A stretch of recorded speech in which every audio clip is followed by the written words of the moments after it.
All right. Welcome to Talk of the Family. New episode tonight where we're gonna get into it. This is Talk of the Family where some family is fake, some families are real, some families are what I say. Some families y'all get the point. This is Talk of the Family. I'm off tonight. I forgot my own damn logo. I mean my own damn introduction. But y'all get it. We can unmute, man. We gotta get into it tonight. I'm a little off shit. Running behind. But my TikTok going up, man. I'm going the podcast going up on TikTok. It's going up quick. I gotta And, get TikTok, but I'm scared my daughter, she gonna see that TikTok app on my phone. She and gonna go think it's crazy. a go. Man, TikTok, I done got over 2,400 what do you call that shit? I guess subscribers. I don't even know Followers.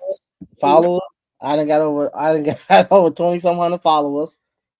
Uh Videos have done like 12K. The podcast on there have done 12K, some 8. So it's going up. I got a few of them on that went up. So yeah, it went up, man. How That's everybody doing? lit. I'm good. That's good. That's good. Well, we're gonna get into it right away. I gotta like always, I gotta warm up. So I'm gonna hit y'all with the warm up first. See what y'all thoughts are. Let's get right into it. Here we go. Nigga that than ever. Say you had a girl, her ex dies, and she start tearing up, crying her eyes out. Like, how you gonna feel about that? I ain't gonna feel no way about that, nigga. You niggas be too motherfucking sensitive, nigga. Yeah. A motherfucker that put dick on a hoe, one thing you gotta realize, any nigga that done ever really put dick on a hoe, she gonna take that nigga with her for the rest of her life, my nigga. Let me tell you something, my nigga. You can marry a bitch, y'all be married for 20 years. Y'all have a family, house, dog, 2 cars. This bitch, you and this bitch ain't never argued. But this bitch carries some nigga around with her that cheated on her when she was 17 years old. This is why you'll have an argument with a bitch out of nowhere. The bitch will just be mad for nothing because a bitch will recall some shit that happened 20 years ago with some other nigga. Bitches carry niggas that they really fuck with around with them forever, my nigga. So if you ain't got no bitch that carry you around, you ain't slanging no major dick.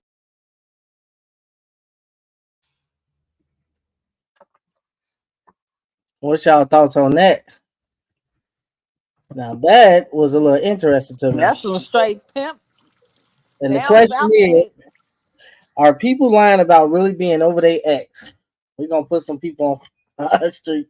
We're gonna get to it tonight. What y'all think? Are people lying about really being over their ex? We're gonna go with Quita. You out here lying about being over your ex? Tell the truth. You married too, so tell the truth. You lying? You got some ex I ain't got no. Only been one man all my life. Nah, you dated outside of him. Only had one man and one man only. I ain't got exes. Oh my god.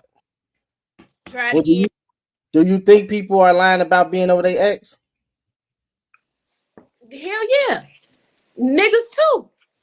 Cause as soon as they get in an argument with they Niggas that are people. He said people. I said niggas, people, whoever. They get into an argument, they gonna be like, oh, my last bitch ain't do what you did. You something else. It's gonna always be that. You think so? Mm-hmm. What about you, Damon? What's your thoughts? Do people be lying? Yeah, they lie sometimes. I mean, but you could be over in the context of that video. You could be over somebody, but still be sad if they pass. Y'all could. I mean, that was a time in my life. Like that's like having a friend when you best friend when you was in high school, but then y'all fall out.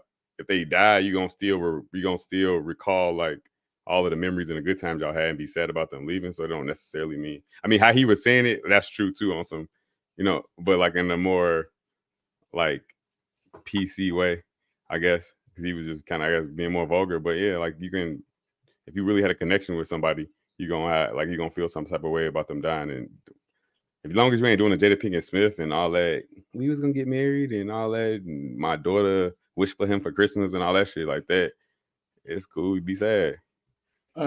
Have you ever Yeah, 2 days. have you ever No, have you ever got with an ex? I mean, got with some. I left. Have you ever got with somebody but still was like thinking about your ex while you was with that person? like I wish I was with my ex. Yeah. No, I just been with my ex. No. Oh, okay. Yeah, I never like was like, oh, I with this person and was like thinking about I wish I was with this person instead. No, Okay. What about you? I could just be with that person. Just go and be with that person. But what if they don't want to be with you? What if they, they like, nah, you fucked up, it's over. But you got a new girl, but you just like, damn, you ain't hidden like my ex. I miss my ex. In your head, you ain't saying it to the girl, but you just, Or what if y'all got it? Or what if y'all got into it in an argument and she pissed you off?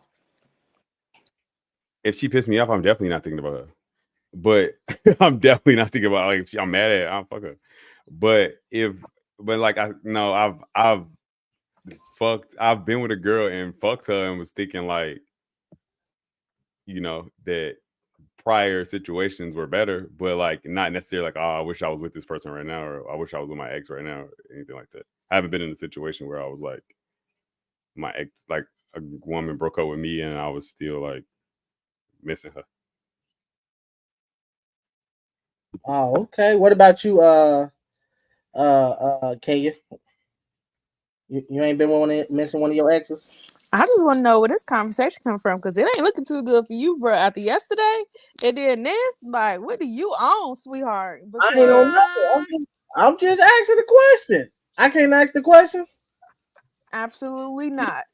Because you know what? You go fuck up. So you no. Next topic. Just go next question, bro.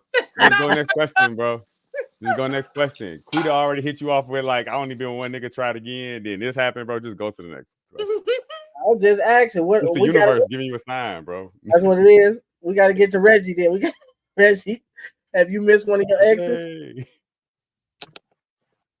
Yeah, sometimes, but then it just it fades away from me, because she's happy, she's in a relationship. Last time I heard, I think she's gonna try to start a family from what I heard on her social medias. But no, I think about it from time to time, but I don't miss it to the point where I feel like I want to get back with her. It's just I just think. Not when you single in a relationship. Like if you was in a relationship and the girl made you mad, do you think about your ex? No, I wouldn't. No. That's too like you with your fiance and you bump into your ex, the one for your first love, and she looking right. No, I still would. No. Mm-mm. I think that chapter is come. It came and it went. And I was in an immature place where I couldn't really be who I am today. So even if we are better people today, it still wouldn't work. Like I wouldn't want to go back to that, even with the newest version of yourself. I wish you well, but no, you won't. You don't believe in spinning the block? I think no. y'all. No, but you don't believe in spinning the he block? was on here yesterday talking about so if he'll be still friends with them. So if you well, still, there's a difference. I mean, friendship. It's not like I'm not trying to rekindle anything. I mean, if we ended on good terms and we see each other again, I'm not opposed to like having lunch.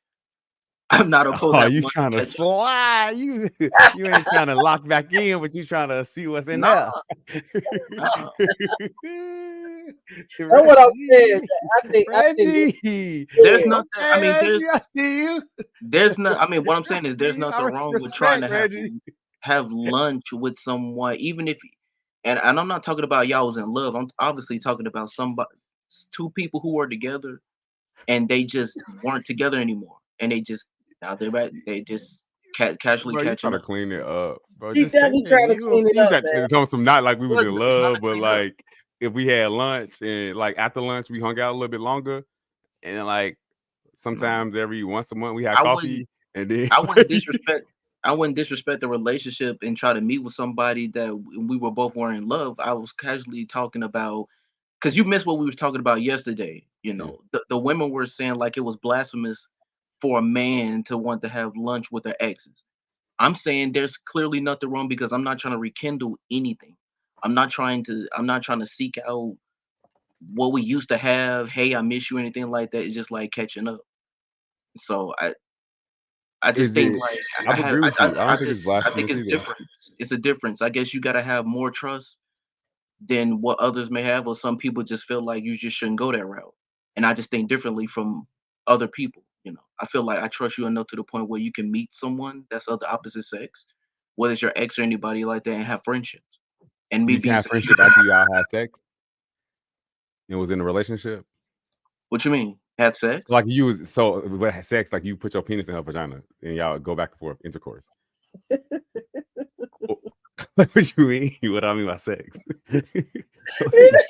You have sex with her, and then y'all become friends, and you have a girl. Like, do you think y'all can a dude and a woman be like have a relationship, like a friendship, after they have had sex, like I mean, continuously, it depends on on a that consistent person. basis for a stint? It depends on that person. Me personally, I'm above that, man. I'm just so above that. Like, if I'm secure within myself. Like, I just Yeah.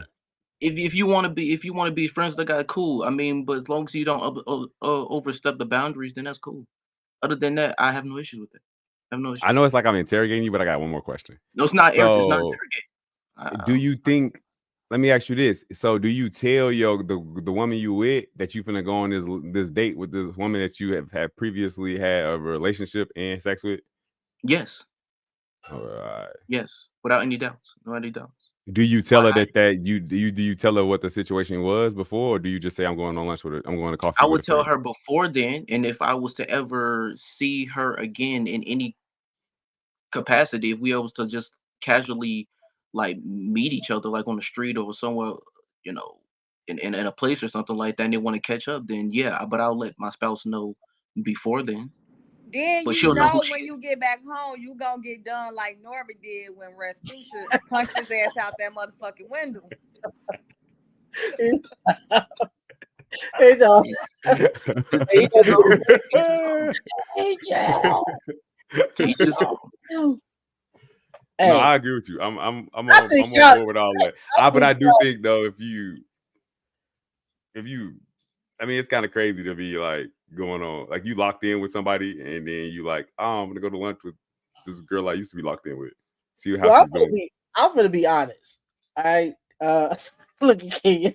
You should have There's no went. need. You see, I'm- you know what happens I mean, to I'm every not trying great to- man I'm- right before they fall? They just be honest, folks. That's No, I go mean, ahead, say that shit. I mean, Say it's it. not. It's not. I mean, it's Damon. I mean, it's not to be controversial, but it's just to be in a place where that doesn't. It doesn't bother. It shouldn't hinder the relationship if it's secure. But if other people think mean- it's not so benign, then I'm not against that. I'm not saying you're crazy for it. I'm just saying like I don't have any issue with it, me personally. I mean, It doesn't I matter what agree the other with you person- to it. On the extent I don't agree, I feel like if you wasn't already friends with this ex before you with this person, and now all of a sudden you see them and now y'all friends and now y'all catching up, I feel like that's when it's like there's some feelings there. You may not like there's some feelings still there, some like strong feelings for you to still want to rekindle and have lunch with them when you wasn't talking to them before, but now that they popped up, now it's like, oh, let me see what you're about. So I think you would be lying to yourself if you was like, no, it's just a friendship. Because why would you want to be if you wasn't talking to them before and then they happen to stumble upon you? Why you want to be friends with them all of a sudden? Yeah, but look, we got to look. Let me be honest. Because Reggie that took it to a whole. He didn't threw it off. Look, I think all y'all on here capping. First off, and I'm gonna start by not capping. Before I met Kenya, yes, I was with a chick, got with a chick just because. And was still, while I was with the chick, thinking about, damn, I want to get back with my ex. Damn, she ain't doing this like my ex. Damn, she ain't doing that like my ex. And the whole time I was with Shorty, the Shorty I was with, I'm like, lying to her. Yeah, I love, not love, but like, yeah, I like you a lot. And, I'm glad, we rocking and you mean something to me. Whole time I'm lying. Whole time I miss my ex. said you got with her just because, motherfucker, you weren't really liking her. You weren't. Bro, hey, I was lying. listen. Hey, Ramal, I love and respect you, bro. So I'm not about to press you like I just pressed Reggie about. I like interrogate you so heavy, not press, but like just interrogate you about this because I do got some funny shit for the content, but bro, I ain't even gonna Nah, be go like, ahead, bro. DeMar. Let's interrogate. Let's dig a little deeper. Let's go in. I'm Let's not go all gonna in. do him like That's what it's for. This Can what we it's say for the record that I was impressed? I'm very no, you wasn't impressed. My impressed. bad, bro. You wasn't impressed. I was just like interrogate you, not like like no. Just I was just asking you hella questions. I was interrogating. Oh yeah, I don't. Press as in like journalism press, not like. I want to hear what you you got to say. better tell me. I want to hear what you got to say because I believe all y'all on this. I just say this part. Anytime a nigga preface that with the woman that he about to talk about was I just got with her because or they got like add a disclaimer to the relationship is crazy, bro. You lying off the bat right there. No, I'm not. That's all I'm gonna say, bro. I ain't even gonna go any further. That's crazy. I just got with her because what, nigga? I'm telling you the truth. Come on. Here's the twist. Would you tell your, the person that you're currently with, and you see your ex, and you said, I think there's some unresolved issues there, right? Would you tell your current girlfriend, hey, can I try to close the chapter on this book? Can I meet up with her and try to get some closure? Are you crazy? I won't say it in that way, but I would if I really wanted to be with. If I decided in myself that I wanted to be with Shorty. No, but I'm saying though, if I decided that I wanted to, like, I'm like, I want to fuck with Shorty. I just break up with the girl I'm with. Be like, like this, not. I ain't gonna specifically say, hey, I'm gonna be with this other. I want to go. I see my ex, and I'm just gonna be like, no, I don't want to explore this relationship anymore. Like, it's not. Well, I see myself or something like that. Like I ain't. So that means that men. I just go be with that person instead of. I mean, no, that don't necessarily mean it. That just mean I rather instead of me wishing I was with my ex, I just go and be with my ex. So or try to be or threesome. No, but I'm saying right. That's crazy. That's like playing with both feelings. So just but ask for a threesome. Or you said why don't I ask for one? Yeah, just ask for a threesome because you're gonna be going back and forth. You might as well be in the bed. I mean, I would be into like having like sister wives, like a little polygamous relation. I would be into that. But like in the threesome, but I think you gotta like build like have a solid. You gotta have a case study, like prove I can be this person, and then hey, this is what we got going on here. You want to be a part of it? That's how I see it working for me. Okay, she gonna smooth operate, man. Look, I'm not instead of just going straight off the threesome off that. Twan, have you? Twan, crazy. Have you ever been with somebody and was just like, damn, I miss my ex. I want to get back with my ex while you was in a whole relationship with somebody else? Shit, yeah, a bunch of times. For different reasons, of course, but yeah, a bunch of times. Thank you for being honest, because everybody on here capping, Quita capping, Mark's in the background. She know that she was thinking about it. but look, thinking about I'm not capping though, bro. Like, what you mean? Thinking about my ex don't necessarily equate to wanting to be with her though. Sometimes. But that's what they said, Twan. Sometimes they said like wanting to be with your ex. Look, let me replay the video, and then because it's quick. Let me just replay it. Look at that. Ever say you had a girl, her ex dies, and she started tearing up, crying her eyes out. Like, how you gonna feel about that? I ain't gonna feel no way about that, nigga. You niggas be too motherfucking sensitive, nigga. Yeah. A motherfucker that put dick on a hoe. One thing you gotta realize: any nigga that done ever really put dick on a hoe, she gonna take that nigga with her for the rest of her life, my nigga. Let me tell you something, my nigga. You can marry a bitch, y'all be married for 20 years. Y'all have a family, house, dog, 2 cars. You and this bitch ain't never argued. But this bitch carries some nigga around with her that cheated on her when she was 17 years old. This is why you'll have an argument with a bitch out of nowhere. The bitch will just be mad for nothing because a bitch will recall some shit that happened 20 years ago with some other nigga. Bitches carry niggas that they really fuck with around with them forever, my nigga. So if you ain't got no bitch that carry you around, you ain't slanging no major dick.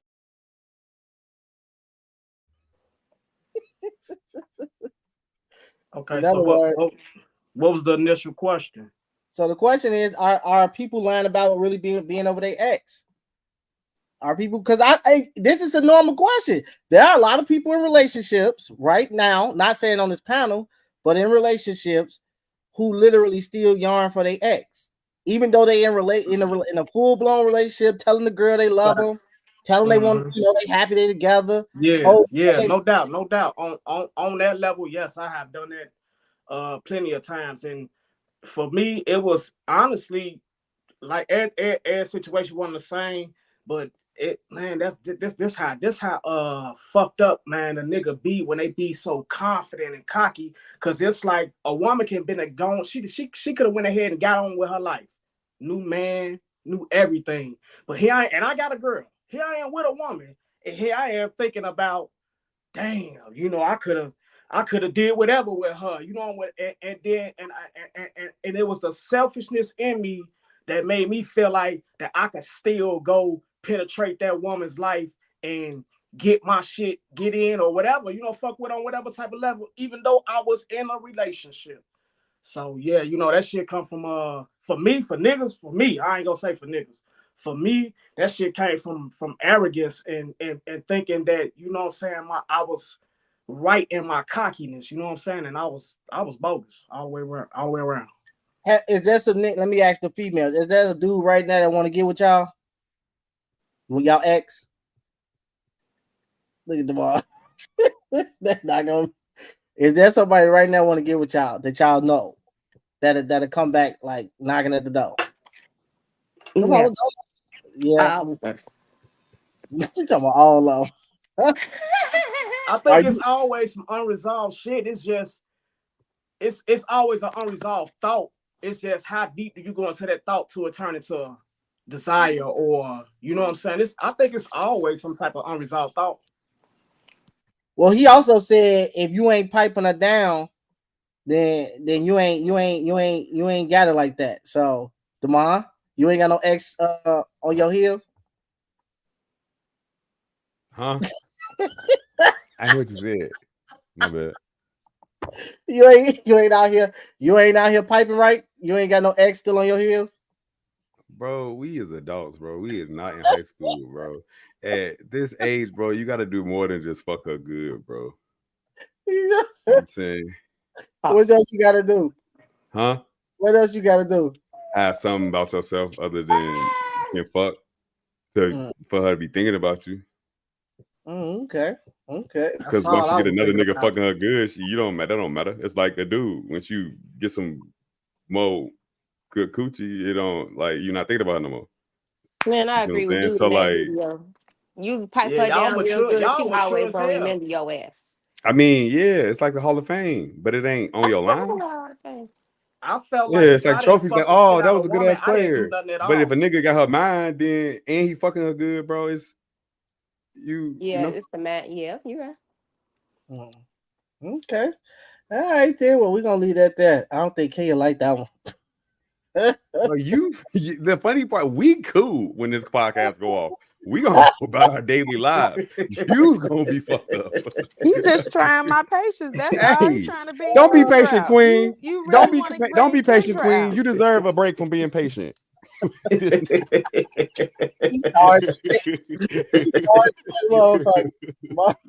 get to the next one. The dog can be killed. All right, look. We're gonna get to the next one. What y'all think of this one? Listen, she's in your house. Why are you paying all the bills? Cause it's my house. But why is she in your house? A with money don't want you to listen. I'm gonna get this out to all women worldwide. With money don't want you paying no. We don't care for you to do that. We not coming to get you for no bread. If you do that and you get your own bread on the side, we gonna clap our hands for it. We gonna smile about it. We gonna be proud of it. We don't need you to do it. That's the advantage of picking us. We don't want you for that. We want to, honestly, we don't, bro. I ain't gonna lie. You the rich on the goddamn. No, nigga, no. You know exactly what I'm saying to you, dude. You speak French now? Oui. I'm so over here like, I already know. Like, this type of shit I say all the time. She's in. So what's y'all thoughts with that? Here go the question. Are women only a piece of ass when it comes to rich man? Like, what are women to? Because even the dude that was sitting next to him said he, not him, right? He's saying he ain't got it like that. So, what's y'all thoughts? You think niggas with money only look at women as a piece of meat, piece of ass, and that's why they don't want them to come to the table with no money, based off control, based off just it's just a piece of meat. What you think, Kenya?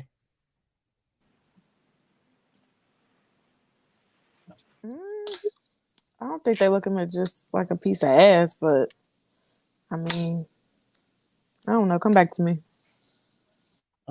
What's your thoughts, Twa? I think it definitely got some validity in it. Man, this trophy wife thing that became the face of what relationship goals. For a woman to get put up, you know what I'm saying, and not have to worry about nothing. And like I say, when we always had subjects on this, questions on this subject, I'm always confused because I was always under the impression that relationships was two souls coming together. So this whole trophy wife, put up thing, this shit just, I don't know. It's just I really can't speak on it too much because I don't understand it. I get it, but I don't get it though, bro. I don't get it. Right. Go, Brittany. You try to go. I agree with the what he just said. What? With who? What's his name? Twan? Yeah, Twan. Oh, okay. What about you, Devon? What's your thoughts? I don't think necessarily is rich men. I think it's just what you looking for. What's the intention of the woman? Like if you just want to look, like a little side piece, or not side piece, but just a woman on your arms. You're not looking for somebody to. Yeah, I don't know, bro. I ain't gonna lie to you. Yeah, I think I see both sides of it. Like I don't think it's just rich dudes. I know there's dudes that just that when you say a piece, the part that has me conflicted is a piece of ass. Like, yes, all dudes at some point was with a woman because they like fucking her, and that was the motivation behind the relationship. But I think once you get past that, whether you rich or not, it's about how you see your household. It's about where is each person more effective. If we have 3 little kids and it's more beneficial for you to be at home and me to go make the money, or vice versa, the dude be at home instead of paying for daycare because that shit expensive as fuck. If you're not generating $4,000-ish around there for 3 kids to go to daycare, then it's more cost effective for you to be at home. And I think that and I don't want you to pay the bills. I'll take care of this because you're taking care, you're supplementing the bills by cutting the bills, if that makes sense. So I think it's not that piece of ass part is got me conflicted. But yeah, like if I'm up and I just fucking with a little bitch, the little money and nothing. Like, see, if you want her time, you just want her to be on you and be around you, then hey, what you making? What you making? Oh, you making $20, $40, $20 an hour, $25 an hour. I can give you that. That little paycheck type shit. Can I speak real quick? I think this argument really kind of like for females because it's like, they didn't built up this, being put up shit. But then it's the thing, once they put up, it devalues who they is as women, as a person. You sitting up in the house and you pretty much getting an allowance, or you being cared for. Then when women face these issues where they feel like they not enough in these relationships. And I feel it's confusing to me because these women chase it. This the shit that they chase. They want a man that's gonna put them up and all this trophy wife shit. But then when they face the psychological aspects of being a trophy wife, now they feel like the men who doing this shit, the rich niggas who doing this shit, it's their fault. And that's why I'm confused at this shit for real. Because what you mean? What if they not put up though? Like what if they not put up? Like what if the dude makes a lump, majority of the money or all of the money and pay the bills, but they, like I said, like y'all got small kids and she stays at home and she cares for the children during that time, and then on the other side she do, she got a little hobby or something that she do hair or she make t-shirts or something like that. You don't think that that's her money. So like you said, you make your own money, that's cool. She got her money and but she not necessarily put up, like just essentially just a trophy wife. I mean, I get what you're saying, but you don't believe that. I mean, that's a good aspect of it, but because Iman Shepard married. Married to Tiana Taylor, so that's why I'm thinking from a relationship. I'm thinking it from a relationship standpoint too. But like, for example, I seen recently the Super Bowl, right? And all the girls was like, well, the playoffs, and all the girls was like, of course, something like, I think they said like, of course I'm a girl, I'm a Super Bowl girlfriend, and such and such such. Of course I'm the Super Bowl girlfriend, such and such such, right? So I'm looking at it and then I've heard a lot of dudes with money say that, you know what I'm saying, it's more so a control thing. And I've heard females say the same thing, that rich dudes that don't want a woman to work or don't want a woman to they ain't looking for no woman to have money. It's based off control. It's based off, you doing what I want you to do when I want, and it's based off of you being available for when I need some head, some sex, some pussy. You available if I need to fly you out. Yeah, that too. But I think sometimes they be want to just relax and have some fun and just do their little thing on the side. Right. And probably don't want to have kids. Like both of y'all probably don't want to have kids, so we just doing our thing. We just having fun. Are y'all okay with that?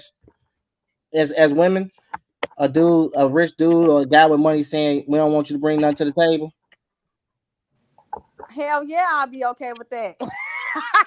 But what if you control it? That's where the problem started? I mean, if I'm just having fun, we ain't got no strings attached, and I'm not finna be up under your controlling and shit like that. But you are though. See, this the thing. This is why I say this is a continuum, because automatically, if a woman is finna be put up under a man and he's taking care of these financial things, you are being controlled. You are giving up control of not all your aspects of life, but enough to when it's like, well, damn, I want to make these decisions for myself. It's a problem with the relationship. That can go in so many ways, because it don't necessarily have to happen like that. If I'm just my friend and we just doing us, it don't gotta be like that. We could just call each other from time to time, and when we do get up with each other, we gonna have some fucking fun. And when I go back to my life, you go back to your life, and we'll see each other on the day that we gonna agree to come back together and have some fun. Okay. Also the people that we like kind of talking about is like athletes and basketball players, where they live their life on the go. They're not necessarily able to have a stable schedule, a solid schedule where I can be in this one place all the time, and we can consider I have a traditional relationship, so to speak. So like him saying that is the part of the thing they value more is availability, like you said. And it may not necessarily be just a fuck. Like like I mentioned before, if I'm a basketball player who got I'm millions up every year, I'm $20 million player, the little money you making is, I can just give you that money. Like, hey, I'd rather you come to fly you to Seattle and spend this week with you, or these couple days with you, versus you going to make $200-300 a day, or $200 or $300 in a couple days. Here's some more. Come see me. And I think that's probably, it's just kind of the lifestyle too, I think. Okay. What's your thoughts on it, Kenya? Go back to you. I mean, I feel like it's one of them things that it just depends on the woman's preference. I mean, women that sign up for that type of stuff, they okay with being under a man's full control, because every man with money will control you, regardless of what the situation is. It's gonna be his way or the highway. And if you agree to that, then you're a better woman than me. You don't think you could ever agree to something like that? Like, say if I become, super, super wealthy, and I'm like, I mean, you're married, so that don't. If we wasn't, I'm saying, and we was just dating. Wouldn't do it. I wouldn't sit there and give up everything. No, absolutely not. Yeah, it's a setup. Why you say it's a So setup? you don't think that a man could make the money, but a woman can also have free will?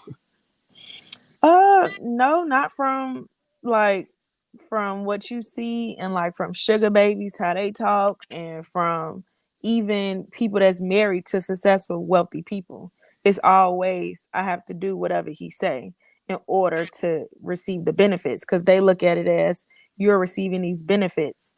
So you're going to do what I say. If you want to continue to receive these benefits. And if you sit there and say, okay, I'm not going to have my own money, I'm not going to have my own business, you opening yourself up to be fucking left high and dry as soon as you decide you don't want to follow the rules. Yeah, I see that. But I think like looking like on like our grandparents and stuff, like with like your grandma staying at home, your granddaddy going to work every like and making the money. Your grandma wasn't like she's still being able to control everything, make things work. I think in the household, yeah. Because but I think it's how you go into the relationship. If a woman goes into the relationship and I'm as all I have to you is to give to you is doing what you say and fucking you, then yeah, that's your benefit. Like if you're not doing that, then what do I need? Like for the guys, like why do I need you? This is all you really have to offer. And if you think that of yourself, then I'm gonna treat you like that. But I feel like that's a lot of mindset of a lot of men in power. That's why a lot of men don't want a woman to have the money or want the woman to do that. It's based off having that leverage over her. I mean, I'm not saying that's in every situation, but yeah, because I don't think dudes want money to have leverage over women. I think dudes want to have money so that they can take care of their family because they taught to be a provider. I think it's a little bit of both, but when it ain't leverage, this what happens. Sometimes it becomes a comfort thing, and what happens is a lot of these guys, they get so used to the fact that they woman not doing certain things that maybe years on down the line, maybe we done had a couple kids or whatever. Now she decide that, hey, maybe I want to pursue a career or pursue a job that for a lot of rich niggas. Now we speaking on rich dudes. It kind of like fucks up they comfort level because they so used to things being and going a certain type of way. You understand what I'm saying? So it kind of throws them off. So a lot of times it always don't be leverage. Sometimes it be like, damn, like, not this, I'm used to it being like this. You know what I'm saying? So I think sometimes that plays a matter of it in it too. And also I think it's one of the things that if you're a wealthy man and oh, she ain't really got nothing going on. If you need something, you could be like, oh, can you go do this for me? Oh, can you come here? I need you to do this. I need you to do that. But then if she has her own money, her own shit going on, and she say, well, I can't because I'm this, that man more than likely will feel away because it's like, what you mean? Because I want you to be available. Well, if you're Jay-Z, for instance, and you get with Beyonce, she has stuff going on, so she can't be available. But those are equals. He don't have any leverage over her. That's the difference. But I'm not speaking rich nigga, though. But I'm saying, but she's a rich woman. She has her own money. It's not no leverage in between them. We didn't say that the woman had to be poor. I'm just saying we're talking about rich niggas. My point is specifically is that we're just talking about but I don't feel like that always happens. That's my only different like thing is that rich. I'm not a rich nigga, so I can't really speak for all rich niggas or any rich niggas. I'm just saying I don't see it as all. I think it's just a man thing. Who you are before you got the money is going to be who you are with the money. So if you want a nigga that won't control, I know some broke ass niggas who want to control a woman. But that's what I'm saying. It just depends on it depends on a nigga. It ain't about him being rich or poor. And he said man in general, right? I just put the rich part because he was rich because we all know that he rich. But I'm speaking to his point though, like what he was saying. Right. Yeah, he's saying no man really want a woman to bring money to the table. We don't want you. We ain't getting with you for that. That's the point of you picking us. So he's saying that they do want a woman with who got something going on and bring something to the table. So it's like that's what I'm saying. Like it's niggas that do and there's niggas that don't. Yeah, I agree with you because I don't agree with his philosophy neither. Like all rich niggas don't want no. That's why I brought Jay-Z. He didn't go for no woman that couldn't do nothing. He went for a woman that is equally yoked as him. She doing so. I want that woman that got something going on. Me too. Like for myself, no matter what level I want a woman that has something going on, not just Do you think it's more somebody to take care of it, like somebody to just take care of them? But I think that's rare. Look at like I'm zaddy, but I'm not your daddy type shit. But look at like P. Diddy, for instance. That's a billionaire, and from every woman he with, he keeps them in control. He pays them a monthly allowance to make sure they're available. As soon as they're not available, it's a problem, and it's a lot of rich men who deal with, women that's below them that act like that. That's majority of rich men that deal with women like that. They actually want the leverage over them. I'm not speaking on like a Jay-Z type of situation because him and his wife are equally yoked. I think that's in equally yoked relationships. That's, Nobody I think is. that you bringing up Diddy is kind of like my point is that there are rich niggas like Diddy, but there's also rich niggas that's like Jay-Z. Like there's rappers, there's entertainers that talk about their woman in that light of what she got going on, what she's doing, and want her to go and inspire her to do something. And there's also dudes just like that want to control their woman, but there's even on the lower income level, there's dudes on our level that want to control their woman and try and do the same thing. And there's dudes on our level that don't. It has women that are going to work. They make money like they do their thing just like them. So I think it's just the dude and it's not the money. Right, because like niggas like Diddy, he probably go after women that don't have no family, that don't got no drive to themselves, that don't got no confidence, no nothing. So that's why he is able to get over on the women that he dated. So you think he getting over with that? The city girl, Carisha? Hell yeah, because she the type of girl that'll do anything for fame and money, just to get to the top, to feed her family. Not you tearing down a black queen. I mean, look, I ain't tearing her down. I ain't saying like, yeah, fuck that bitch, but I'm just saying like, If she'll do anything for money, she is doing what basically she gotta saying. do to feed her family. I think that Cassie, all of them, I think they know what they were getting themselves into. I don't think that none of that was a surprise. I think they know what they were getting themselves into. It's part of the game. That shit over with. Cassie, saw a loop like that I can still sue this nigga and get some more money, and she played the game. The nigga fucked with this shit didn't end well. This ain't amicably. You fucked me over at the end, so I'm gonna get my get back. I don't think that they went into this as a victim and was held hostage or wasn't okay with this. I just think this is how you run it in the media to shit, nigga, you fucked me over. You try to play me out at the end. So, boom, let me get my money. I want to say And you got this other little chick on here. You should find her around. You got her a TV show, a podcast, all that. She winning awards and shit. Let me get my 30, bro. I think that's just what it is. More so that she's didn't want to be there. Or Carisha want to be there. They want to be there. Some girls, I used to talk to R. Kelly, but it didn't last for long because I don't give a damn about nobody that got money. And I don't care about none of that shit. And you ain't gonna talk to me no type of way. But anyway, the experience that I had with that was the females that he was talking to wanted him to treat them like that. They didn't care. They wanted the money. Even their parents was on it, like, oh yeah, you better talk to him. He gonna give you some money and all that stuff. But even though he treated them, he made one girl bark like a dog. So that shit real? Eating out of dog bowls, all type of shit. Yes. Damn. Doing some a real bitch. Crazy ass shit.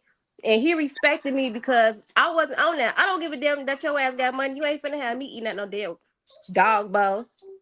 Damn, but like I said, some females don't care. Like they don't care about being degraded. They don't care. If it's money there, you can have them doing all type of shit. Now I do believe it. They say that women go to Dubai to get shitted on. Yeah. Yeah, for 250,000. Would y'all go get shit on and nobody know for 250? Nobody gonna know though. I don't give a fuck. Ain't nobody shitting on me. That's nasty. Nah, hell. You just want to shit on your stomach. It's just gonna be warm and you clean it up. You would have a female shit on you? For $250,000 and nobody know, and I get to go to Dubai. I consider that shit. It depends on the female. Well, they watching you tonight. As long as that shit don't get on my face, as long as they like I gotta put it on my face or eat it or no weird shit, like just like my belly or chest or something. I consider that shit. I don't know what I would do in the moment, but I would consider it. No, y'all not gonna know. The fuck all y'all gonna know is I'm gonna be up. I'm gonna make up some fucking stories. Nigga, I started this business. Bitcoin. I'm gonna blame it on Bitcoin, nigga. I ain't gonna lie, the I'm saying crypto up, like, nigga. what you talking about? That's the way she looked good. I'm like, this fine ass shit just shitted on my chest for $250. What the fuck? And I got to go to Dubai for the week. I used to go at work, so I got paid at work. It's like, what? I would consider it. Fucking win. Damn. Y'all better come on. The way y'all break that down, I probably would too with a female. I ain't gonna lie. Motherfuckers is doing worse for nothing. Yeah. Cheated on, beat up, lied to, with no money to go to work in the morning. Brittany is right though, because I was just on TikTok the other night, and Aiden Ross, I don't know if y'all know who that is, some YouTube dude, and Chris Brown was together, and they were like requesting people to come on the page. And one girl came on the page and was like, Chris Brown, I will fuck, suck, do whatever you want me to do, when you want me to do, even if I didn't want to. Just based off of his name. That's based off his fame. That she was willing to do anything. Anything. So I do agree. I kind of see what you're saying, Brittany. Like some women out here just like degrade the shit out of me as long as I'm in the same room with you. That's kind of crazy. It's out, man. But then that begs the point, though, that I think that's a part of why a lot of men, like Iman Shumpert said, a lot of men don't want, women. They don't give a fuck about the money. I think it's a lot more to a man with money, or even any man that's got that kind of mindset. It's more to him than just money. It's like, shit, if I can manipulate you mentally, based off what I got, then yeah, hell yeah. I don't need your fuck your money, fuck all of that. I'm trying to see what you really about. So I think that is something that's going on. But we're gonna move to the next one. What y'all thoughts on this video? GoDaddy, Bob Parker, Christian Dior started Dior at 41 years old. Sam Walton with Walmart, 44 years old. GoDaddy, Bob Parsons, 47 years old. Adidas, the founder of it, 48 years old. E-Trade was founded by Bill Porter. He was 63 years old. KFC, Colonel Sanders, 62 years old. Henry Ford was 49 years old. Home Depot, founded by Bernie Marcus, 49 years old. Ray Kroc, McDonald's, 52 years old. Like, age is literally nothing but a number. Yo, look at this. The average millionaire is 57 years old. Christian Dior. So what's y'all thoughts on that? I don't know where that come from. Nope, my bad. Nope, that ain't the question. Damn, did I delete it? I think I deleted it. My mistake. But it was basically why is success microwavable now? Why is success microwavable now? What are y'all thoughts on that? Well, I'm gonna go with you. Why do you think success is so microwavable now, based off that video? You say me? Well, the video is the opposite. The question is the opposite of the video. No, I'm saying you was asking me. Yeah. Why do I think success is so microwavable? I don't think success is microwavable. I just think the principles of success is more attainable.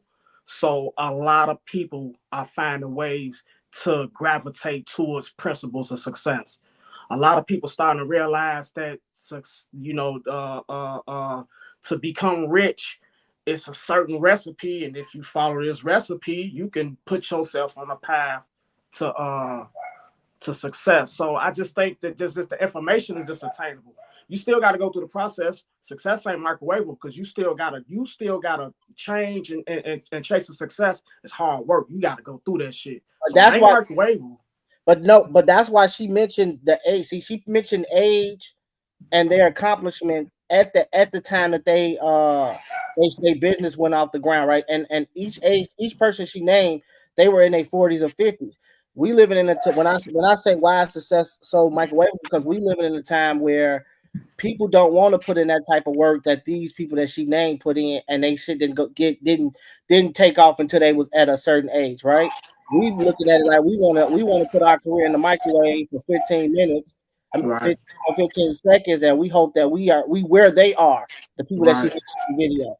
So it doesn't work like this. You know what I'm saying? Like the reason why, if to answer your question correctly, right on point, the reason why success is so microwavable, because people just looking at the end pictures. People just seeing the end results of success. They seeing when Elon Musk is going off to space. They seeing when Kanye or whatever type of successful people you look at, they see the end results. And the end results is out here everywhere. You know, everybody popping up saying, look, I done got rich, I done did it. So the end results and everybody seeing all this success around them, you know, that's what's making people feel like that, you know what I'm saying, they can touch it, because everybody they trying to put success out there like it's that easy. like it's that easily attained, and it's really not. It's ain't no microwave success. The reason why these people got successful at the age they got is because for like most people who get it out the mud, it takes time. Right. Yeah. What's your thoughts, Reggie? Do you think that we live in a time where everybody wants success right away and nobody's willing to work hard for it? Because like I said, I call it microwavable success, right? Something that that rich quick scheme. You ready? You want to throw it. You want to get it real fast. You don't want to put in the work. Even if you found out that it take your business might take 6-7 years to come off the ground. You looking at like fuck that shit. I'll try something else. You think that? Why do you think we living in that type of time now with so many people? I mean, it relates because we're talking about the Black community. That's why I want to stay on. I don't want to stay on just universal. And it relates to the Black community. People believe they have this idea that they can be the next LeBron James. They feel like they can be the next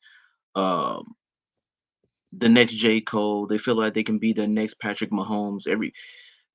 These pipe dreams that that Black people press upon and what they see on TV, they think they can get these things overnight, not knowing that it's only a 1 in 1 million chance that you could even reach that level of high status. And so people think they can get something like that overnight by thinking they could just do the bare minimum and think they're going to achieve success. When clearly there are steps to it. And even when you reach somewhat you think of a level to success, like it's even more plateaus that you have to reach to stay there. So I think most people, they see it on TV and they say they want it, but they really don't want it because you're going to have to sacrifice some things to get there.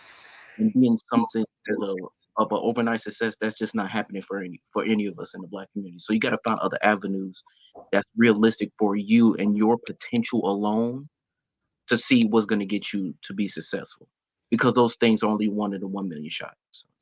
Okay. Ken, what's your thoughts on that?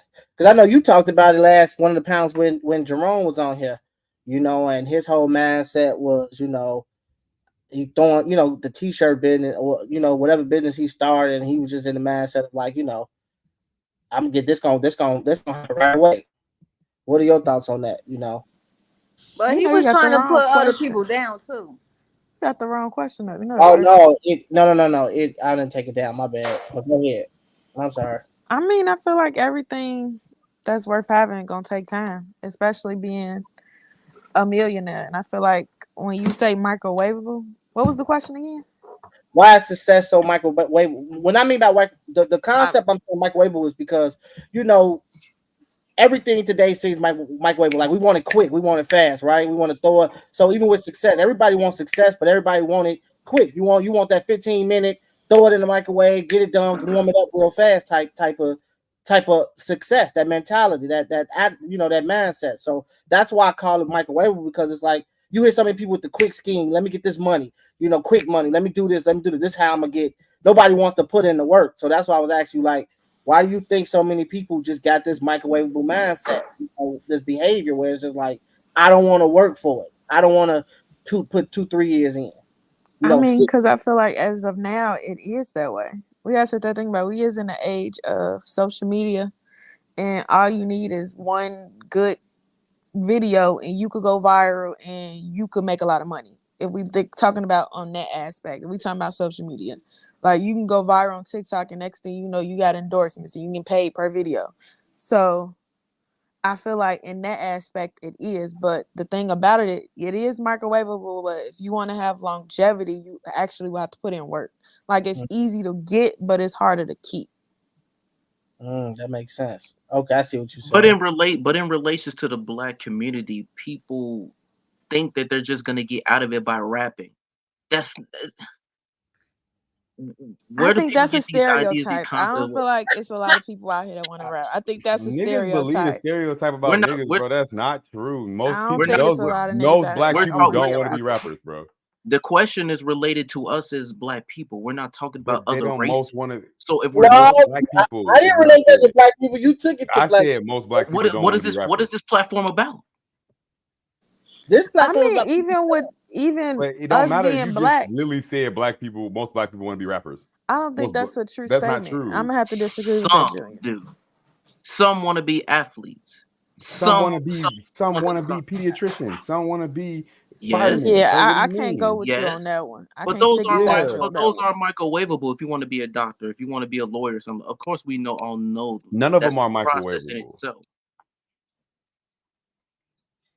I'm saying the mentality. I'm saying is. Can Go I go? ahead. No, I didn't mean to cut you off. I'm sorry. You say what you were gonna say first. No, I'm just saying the mentality because I mean you hearing that like when we was when a few episodes ago, you know, Jerome was making the same was talking about how, you know, working an 8-hour job ain't what he want to do. You know, he want to get his business off the ground right away, right?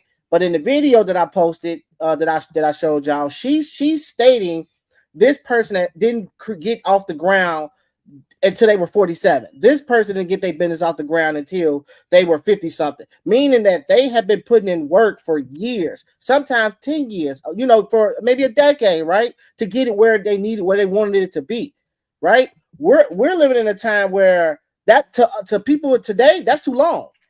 A year is too long. 6 years is too long, right? To work on a business, to get something off the ground, to build something really, you know, something a foundation so good to where it won't crumble, right?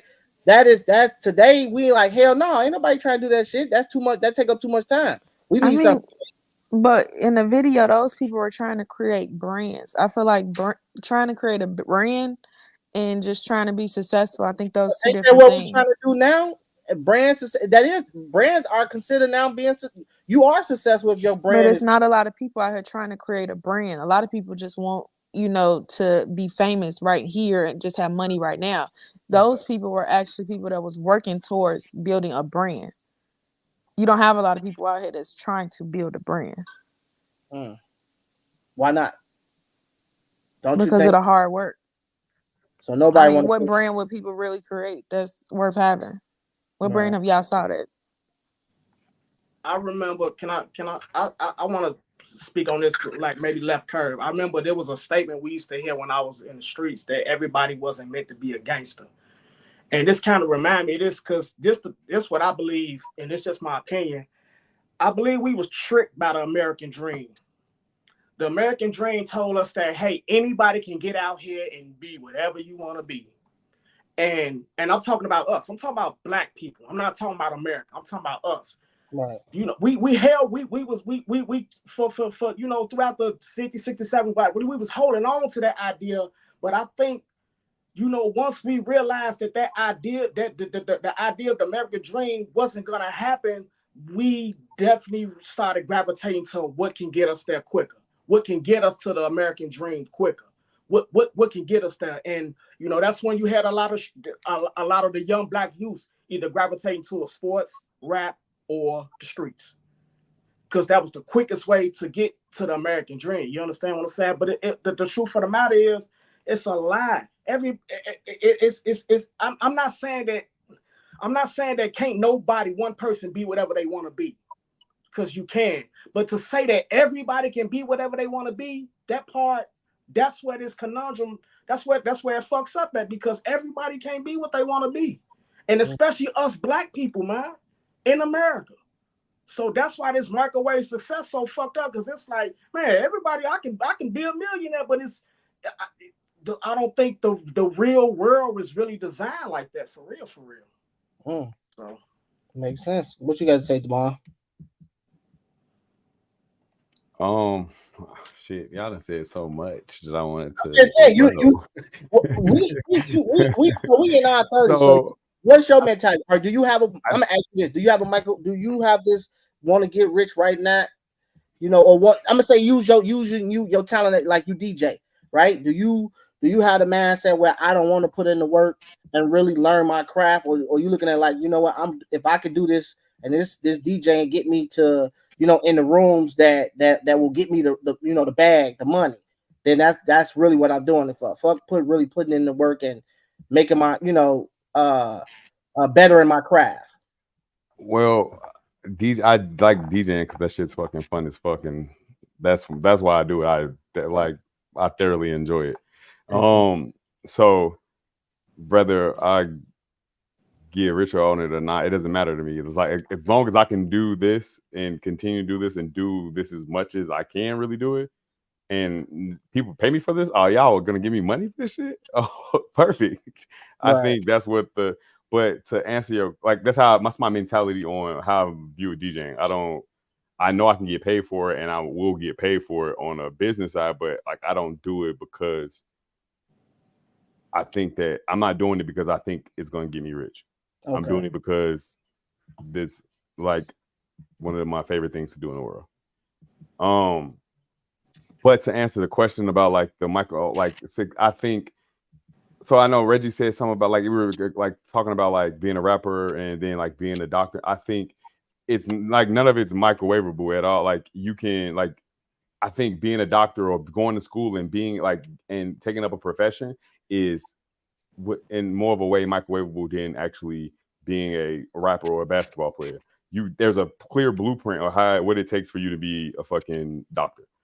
Go to school. You go to this school, get these kind of grades, take these classes, do it this way. You go take this test, you got to get this score. Then you go here, do your residency, and be able to understand these things. And then you get a job here. You do this for this long. Like it's a clear blueprint. So that's way easier for someone to do and understand. They just got to want to do it.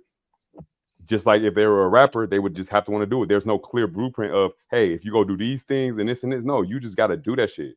And really want to do that shit and get somebody else to believe in your talents and abilities and to pay you money for it.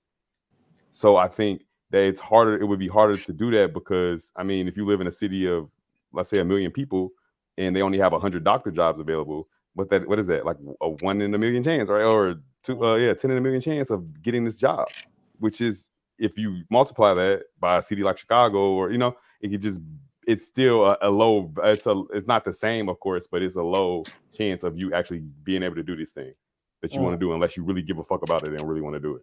So I think why it looks so microwavable now is because we have more information and we're able to see on social media people doing the thing that you want to do, but they don't necessarily show you the shit that comes behind the thing they have to do. Okay, that makes sense. So do you think people should start really trying to understand the background of what somebody have been through if you see somebody doing something you want to do in order to really get the aspect of what it's going to take to get there?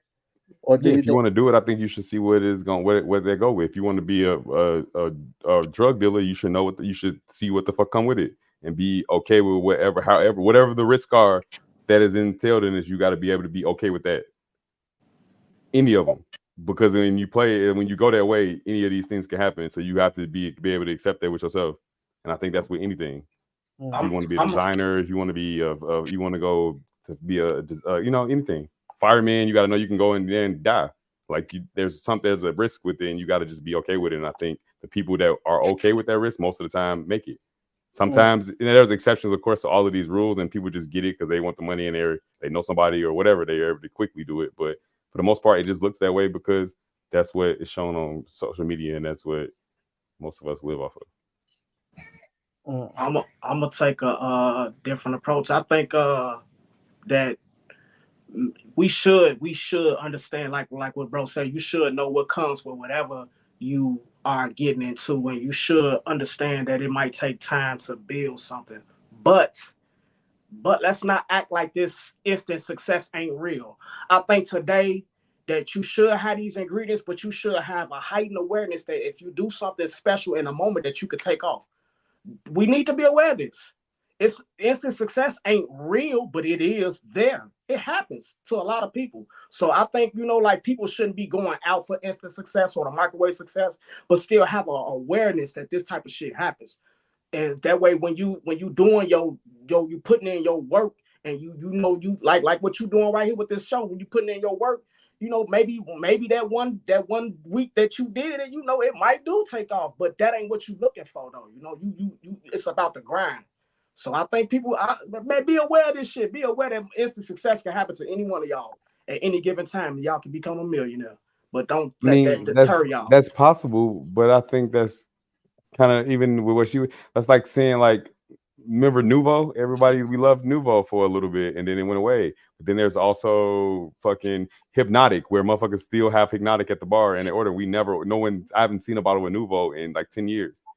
But Hypnotic was a thing before, and it's still like it's not a thing now, but they still sell it. So I think that there's gonna be in whatever lane you in, there's gonna be some instant successes, but like it's instant success, but like that's extent, like it's not a KFC, it's not none of those brands she talked about because they have longevity. She's not saying they first started making money at 40. They just became the brands that we know them to be today at those ages. They've been doing this for 20 years. They built a business and made it sustainable for that long. So I think, to your point, you're right. Like, yeah, there are definitely instant successes, but I don't think that it's. Well, you're right. I think it's more than normal, but I don't think that it makes that because there's instant successes that makes the work to be that thing even less. There's less work to be there. Yeah. Mm-hmm. It's about the grind. I was just saying, like, you could. It's okay in today's society to be aware that these things do happen, though. Especially for y'all generation. Like, man, it can happen to any one of y'all. I'm just saying that it shouldn't be that something that nobody should be looking for their success, that instant success. But it does happen, though. I don't think that should be looked at as success. Like being able to do something, like you do something one time and it gets really popular really quick and you make a load of money at that moment. That was dangerous. I feel you on that. Yeah, I don't think that. I mean, that shouldn't be your goal of success, just to instantly hit. That's like winning the lottery. I agree what you're saying. It's just another lottery. Is how I kind of see it. Yeah. So let me ask y'all, everybody on the panel, which one would you prefer? Would you prefer to build a foundation that you could look up, that you see that is still standing 30, 40 years later? Or would you prefer, in the times we are now you have to consider, though, the times we are in, right, with inflation and all that, do you want that instant success like most, like, not gonna say most, like other people? Do you want that instant success, even if it's not gonna last for 20, 30 years, and it's like Damon said, it's gonna get you paid now? What would you prefer? We'll start with you, King. That's a good question. Just take the money and run. I'm just playing. I'm just playing. I want the foundation because you want something that's gonna sustain you, and that money right now that ain't gonna be worth the same 10 years from now. So you want even when inflation and everything going on with the way shit is. Exactly. That's why you want something that has foundation, because inflation ain't gonna be around for years to come. That money you got now, it'll be gone as quick as you get it. So you kind of want something that could last long term. Okay. What about you, Reg? Same thing, just foundation. So somebody put $250,000 in your motherfucking hand in front of your face, cash, 50s and 100s, 20s. You ain't taking it. You don't gotta get shit on either. No. No shit. No shit on it. No shit. But they saying take this and you got to. This is what you have to be satisfied with for the rest of your life. You can't do nothing else. What you got to take? Good. No, I'm good, man. That's I want to leave. Trick. Adding that for the rest of your life is crazy. Like, come on, now. That is a trick. Why you just try to lock them in a 360 deal at the end of the thing for the rest of your life, though? You try to get you in some bullshit, Reggie. Say no. I ain't got no law degree, bro, but do not sign that contract. That shit bogus. Reggie, let him do you like that. I think I don't want instant success. Even with this panel, right? I want it to be me and Kim was just talking about the other day. We both got both got different in our own platforms. I want this platform to I'm building it from the mud, so I want it to be longevity, right? What I see this platform turn to is me able to bring it like in front of the crowd and all of us on the stage, and we all get paid based off everybody paying to come see us. You know what I'm saying? We all got our own personal fan base. That's the purpose of this platform, and also to bring like any other platform, right? Well, I ain't gonna say any, but this one is more so to talk about shit that other people ain't trying to talk about, right? I see everybody want to talk about the hottest topics. On this platform, I'm trying to bring stuff and awareness to shit that people that ain't the hottest topics, right? But we gonna make it the hottest topic when we bring it to the platform. So that's my mentality with it. What about you, Twan? You want instant success? I'm gonna go ahead and be 1,000 with you, because I don't want to be looking into the future trying to think hindsight. That's impossible. How can I think into the future thinking hindsight? So if I'm in the future, of course I'm gonna look back and say I want my foundation. But if we're talking about right now, I want $250,000 fucking dollars. I done built up enough to say that I am the foundation. I don't have to build no goddamn foundation. But of course, that's thinking right now. And in the future, I'm gonna want the foundation. So this question, it really don't make no sense. I want the money now, but I know for a fact that the foundation gonna help me. So you know, it's a conundrum, G. Real talk. Give me the money though. Give me the money. Let me go ahead and pick a side for y'all. Give me the money. Y'all want the money. Brittany, I know you look like you want the money. Brittany want the money. Quita, I know your ass. Mark is gonna tell you right. I might be dead.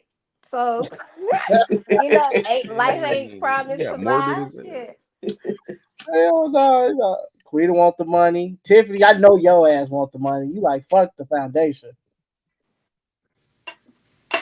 No, I actually want a foundation so I can pass it along to my daughter and my grandchildren, because that bad shit, you're gonna have to pay. You're gonna have to pay a price for that shit. Yeah. And I don't want the devil to bless me with no crazy shit, and then my soul sacrifice and I'm dead and be like, oh shit, now I'm in hell with all this shit. With all them people Cat Williams name. With all them people Cat Williams name. Hey, I was gonna say this, and I see in the chat, Jew Money said this too. If I could, I would take both and get quick money, then kick off a long-term investment. I think it depends. Like, it depends if you into it. Like, if it's something that if I can get quick money, of course I want the money first. But I always would have a long-term plan. And it may not be in it, but it may not be in the thing that I want it to be in. Like like Chamillionaire, for example. He rapped, he liked rapping, he did it, and he did it good enough and made enough money where he can invest in and the apps and just social media, all that stuff. And he invested in something that made it a long-term plan. Now he a venture capitalist in the tech space, because that actually all the things, you know what I'm saying, that just align with what he would love. And so I think it's one of those things where you can blow up and have success and then put that somewhere else. Huh? But we living in a time right now, but everybody, most motherfuckers is broke. So a motherfucker, you put that quick money on the table, we ain't even don't know what to do. We gonna go fuck it up anyway. Most motherfuckers. It depends on what it is. If you believe you can make more money than that, then you're not. If it's something that you love, that's like me saying, "Hey, bro, I'm gonna give you $20,000 right now on the table, tax free, bro, and I just need you to drive this truck for me twice a week for the rest of the year." You gonna calculate that shit and be like, "Nigga, I'm gonna make more if I just do it this way. I'm doing it. I don't like." You see what I'm saying? Like but if you're not willing to do those drives, if you're not willing to do that shit, like, then if you don't believe in yourself, rather, then you gonna take the money and say, "Oh shit, money, hell yeah." But if you believe in yourself, well, you're not in no dire situation, of course. Right, because if you don't believe in yourself, you're gonna have to drive through different type of probably towns, racist ass towns, getting stopped with guns in your face, you know, all kind of crazy ass shit. But if you believe in yourself, you take the route that you're supposed to, you won't have to worry about that. What if a person believe in themselves? That's what I'm saying. But what if like when y'all think about foundation, y'all think hindsight. Like right now, all of y'all have enough in y'all to be able to get $250,000 and take off. Y'all already are y'all already built a big enough foundation. But that don't mean that don't mean that I won't take the money and go spend it. Like most people, I'm trying to tell you, a lot of people, even if they level head and all that, you talking about somebody ain't never seen a motherfucking $250,000, and then you got that shit in your hand. You thinking about that boat that you always wanted. You thinking about that motherfucker? Bro, $250,000 is not enough to buy a boat, bro. You think about a boat, bro, you gonna take $250,000, bro. You get a $250,000, bro. Even if it's tax free, bro, you get a boat. What the fuck else are you gonna buy? No, you gonna get a little cheap boat. You gonna get a little $20,000 boat. Bro, you can't even get a yacht with that type of money, bro. And then you have a sailboat, bro. How long you think you gotta maintain that? You gotta pay the dock fees for leaving your shit on the water, like all of that shit, bro. That's not. I'm trying to tell you, people do dumb shit. That's what I'm trying to tell you. People that want quick success get the money and end up just fucking that shit off anyway. We do. They end up fucking it I gotta off. play devil's advocate here and say there's also people that get the money and don't fuck it off. We know that. What I was But saying. I'm not saying it ain't. I'm just simply No, saying. I'm agreeing with you. Like there's people that get the money and they don't fuck that shit off. Because they got the foundation Well, in them already. You know what like I'm saying? that's exactly to your point. Yeah, exactly. They already had a foundation. They built a foundation of knowing what they want to do and how they would do when they got the money. When they got the money, they were able to do it. It is, yeah. I don't know. I think somebody, me and King always watch that what is that shit, that housing shit where they win the lottery and then they go buy, My lottery dream house. Right. Some of those folks, now I will say some of those folks in there already are established before they win the lottery. So they conscious of how they spend their money. But I've also heard that a lot of people that are broke, when they win the lottery or get money, they go fuck that shit up so fast, so quick. It's crazy. And they you put have your ass in the blender, bro. You it's say a what? whole industry. They put you in the blender. It's a whole industry built around people getting money for the first time and being able to take advantage of it. Just like it's an industry built around people buying their house for the first time and or building their house. They have a whole setup. Nigga, you need a chain, you need this, or you got a lottery. All of the places want you to donate some money to them. They're gonna have all kind of shit for you to do. Like right away, you got the money. You don't know what to do. Oh, come over here. This is what you do with it. Give it back to us. So do any of y'all know what to do with $500,000? No, I never had it. Let me get it and I'll try to figure it out. I won't tell you, but there'll be signs, nigga. I have like a green screen behind me now. My shit won't be blurry no more. It'll be green, nigga. On me. I get the little Hubo blend for my Apple Watch, bro. Little shit like that, little nerd shit, bro. What you gonna have in the background, bro? It's just gonna shit big loud or some shit, some ignorant, like just arrogant shit, like something like that. Like, yeah. He said it's gonna be got a green screen. Little signs. I ain't gonna, signs. Like y'all build that foundation up for y'all get that money for real. I'm gonna tell you right now, you get green screen, I'm gonna know you got some money. Hey man, funny as hell. Y'all ass funny. All right, we gonna get to the next video. Hell no. All right, what y'all think of this one? All right, then we got a 3-part video coming. Look at what. Hold on. I don't think it's what it is. I don't think the youth understand the meaning of a federal life sentence. I don't think they understand what type of life that is. And the chances of coming home are so slim. And the thing is, the gangster life that you're living, it doesn't end when you get locked up. When they get sentenced and they end up at them USPs, it doesn't stop. You still got to be gangster. And in the feds, you get caught with a knife, they give you more time. They give you additional years. So now you got life plus 7 for a knife. You stab somebody, life plus 15 for the stabbing. They die. Now you're at 80X. Now you're in a cell with no window. You read your mail on a screen. The shower comes to your door. No human contact. Like, it gets bad. And I don't think people look at it like that. I think in this day and age, people look at it like a fucking sports team. You got the fans of Vaughn. You got the fans of Duck.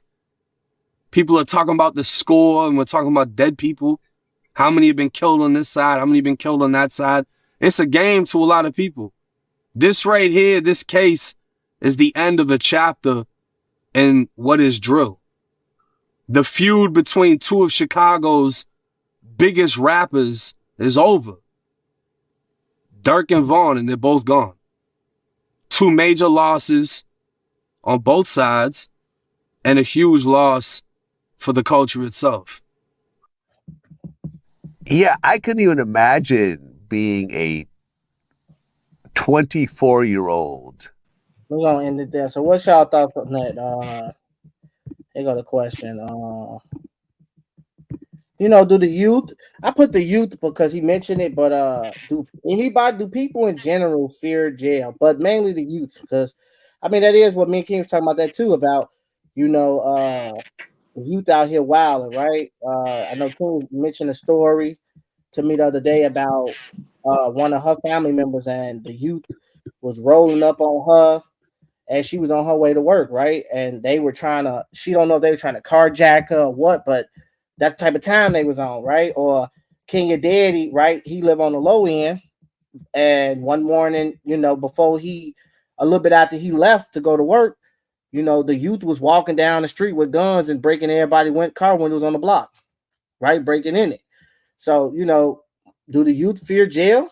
Do they care, or are they just so tough to where it's like they don't give two fucks? Like, you know, I'm gonna do whatever. Like it is what it is. What are your thoughts? Reggie, what's your thoughts? I don't know, man. I don't know. The lack of guidance, not having an adult in the house to show them right from wrong, not being raised in a proper way. I thank God for my parents. I don't apply to any of this. Never thought about being in the gang. Never wanted to be in the gang.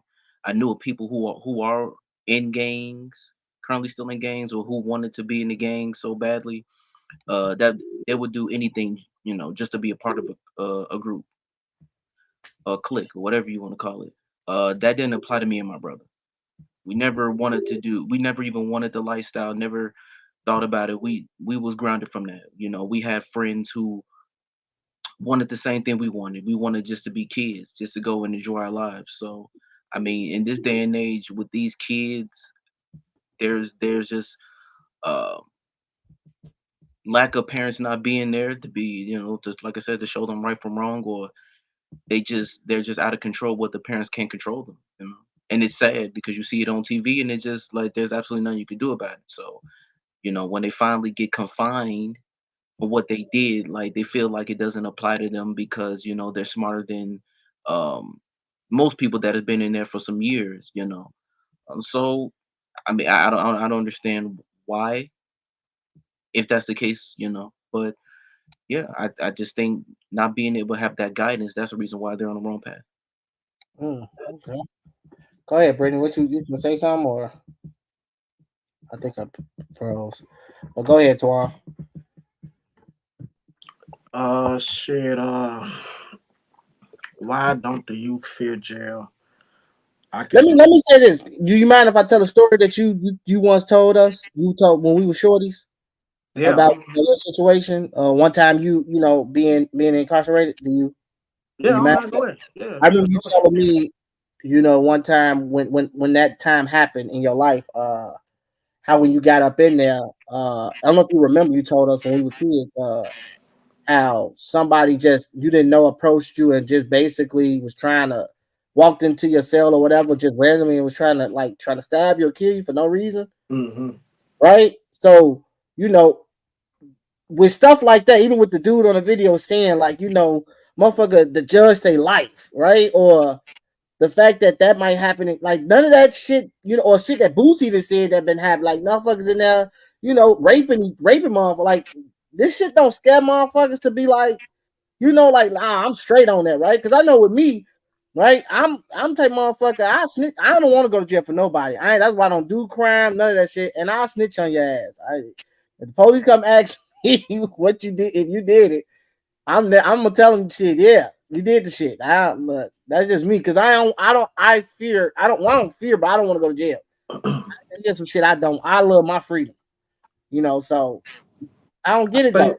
I think this when it comes to this gang banging shit, let me explain to y'all. It's first of all, it's levels to this shit. On the surface, these most gang bangers are boys from broken homes who don't have no type of I don't know the right word. Like they don't have no family, so they they run to they homies. You know what I'm saying? They homies become their family. That's on the surface. And I think I want to say that first because y'all need to understand that when it comes to most people who are gang, that's the surface of most of these dudes. Just because you're a gang banger don't mean you out here killing niggas. Just because you're a gang banger don't mean you out here, but you are in these elements though. But I gotta explain that first because that's the surface level. So that's how you can understand why a boy can end up getting in the gang. Y'all gotta understand it.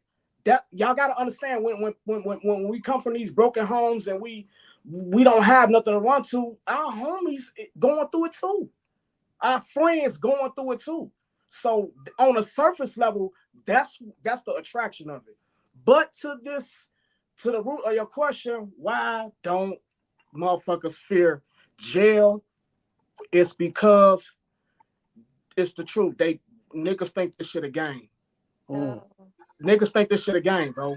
And it's sad because I done seen the transition of so many young black boys who was just regular dudes turn into killers, and they have to continue this lifestyle because they think this shit a game, bro.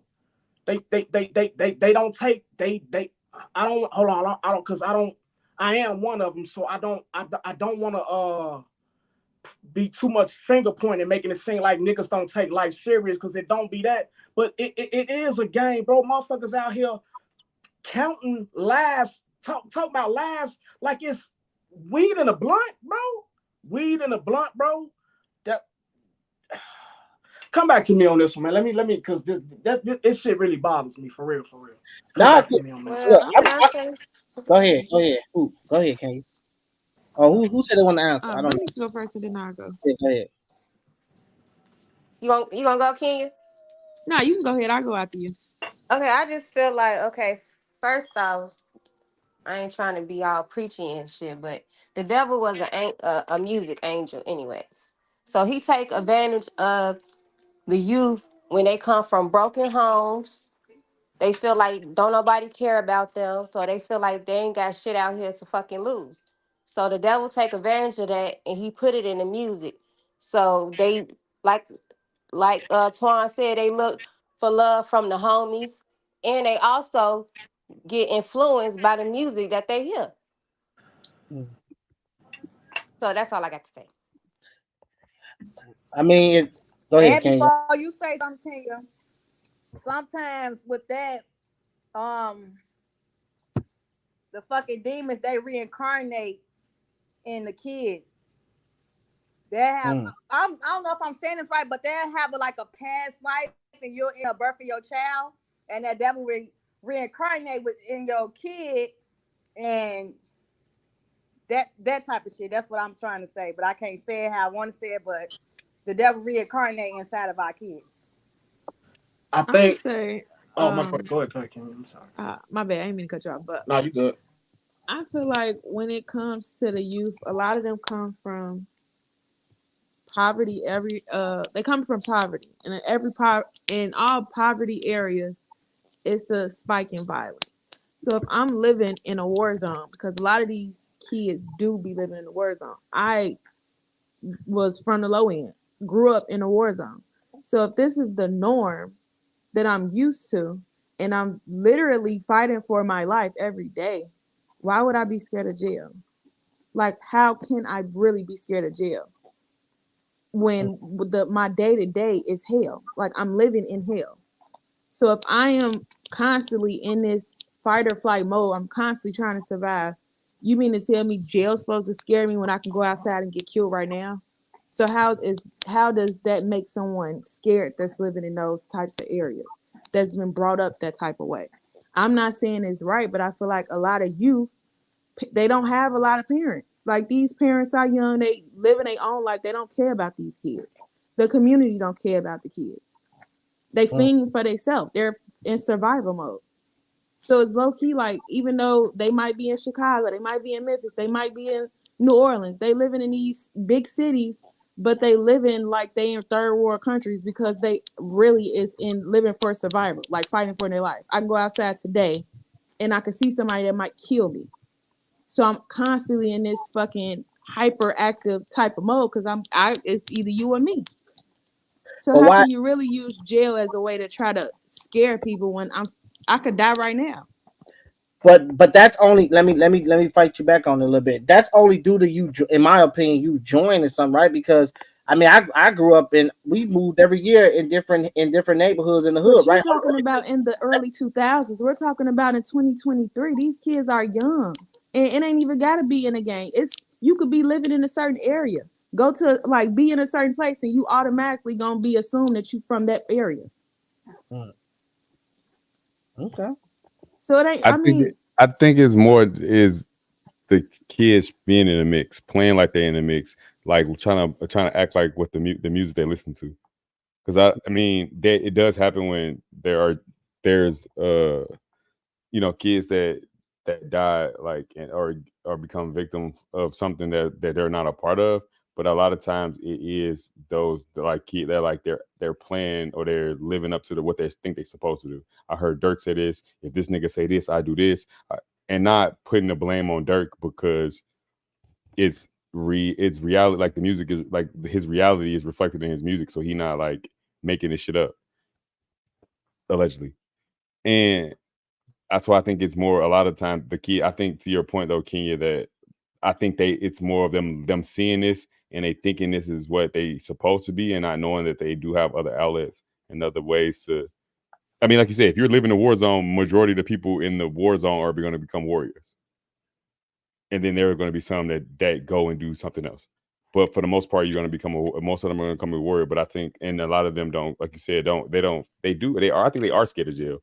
They don't want to go to jail, but they also don't want to die either. So I think they're the ones that don't understand the consequences, like we were talking earlier, and they want to be a gangster and they understand, then that's when they get to jail and they have a shock. But there's people that grow up and they believe in that shit.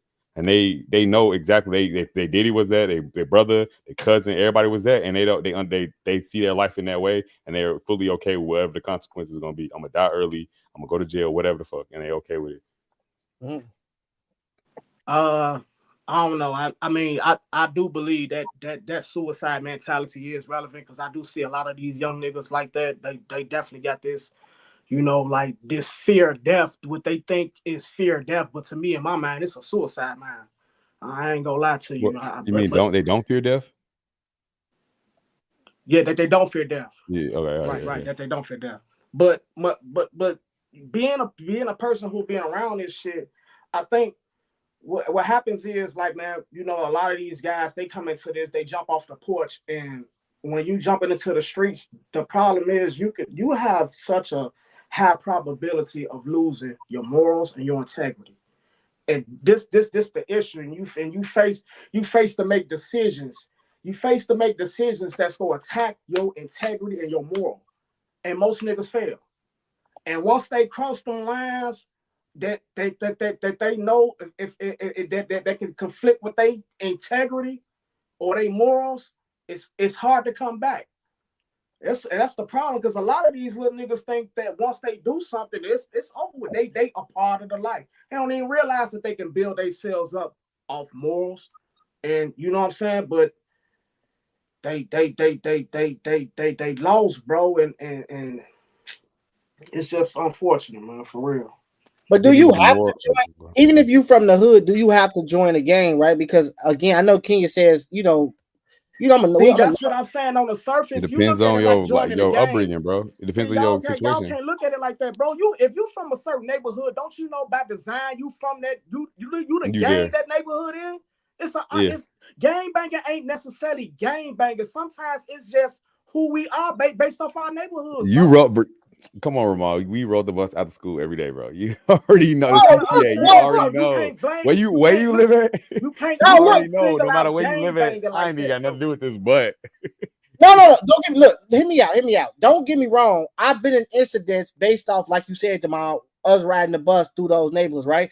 I didn't been chased before. I'd have been jumped before in passing those neighborhoods that I'm not from, right?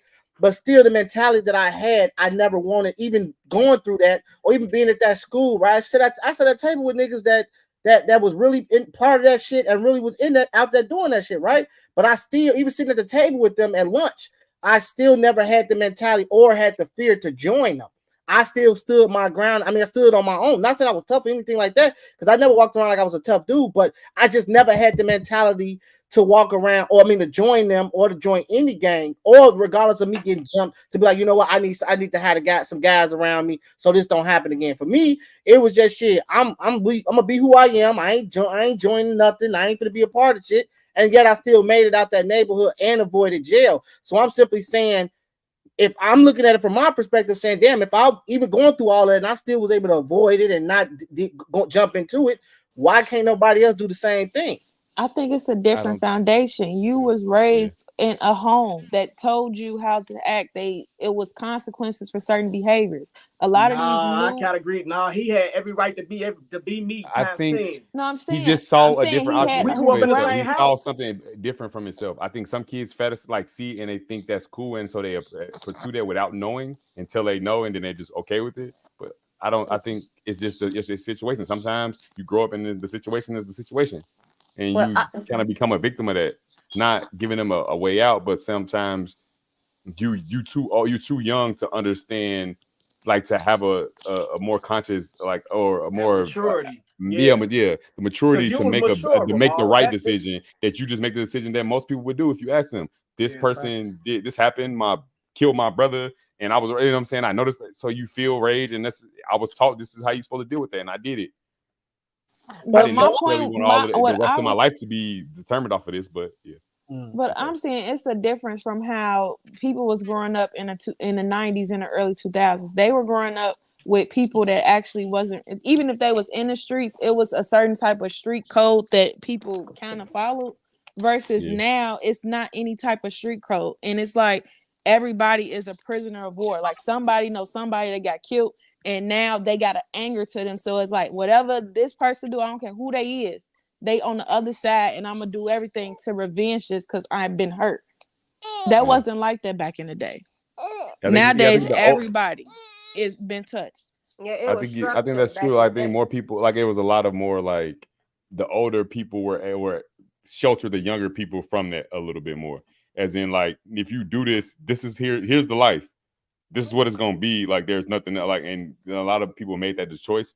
Well, some of them got sent off too, but I feel like now, since it's on the internet and everybody growing up playing GTA, they think like Twan said, they think it's a game. They don't understand that, like, no, this is like these are actual human. Oh, that's like the video said, it's actually humans and these are the things, because these little niggas do not want to go to jail. When they go to jail, they're telling on each other.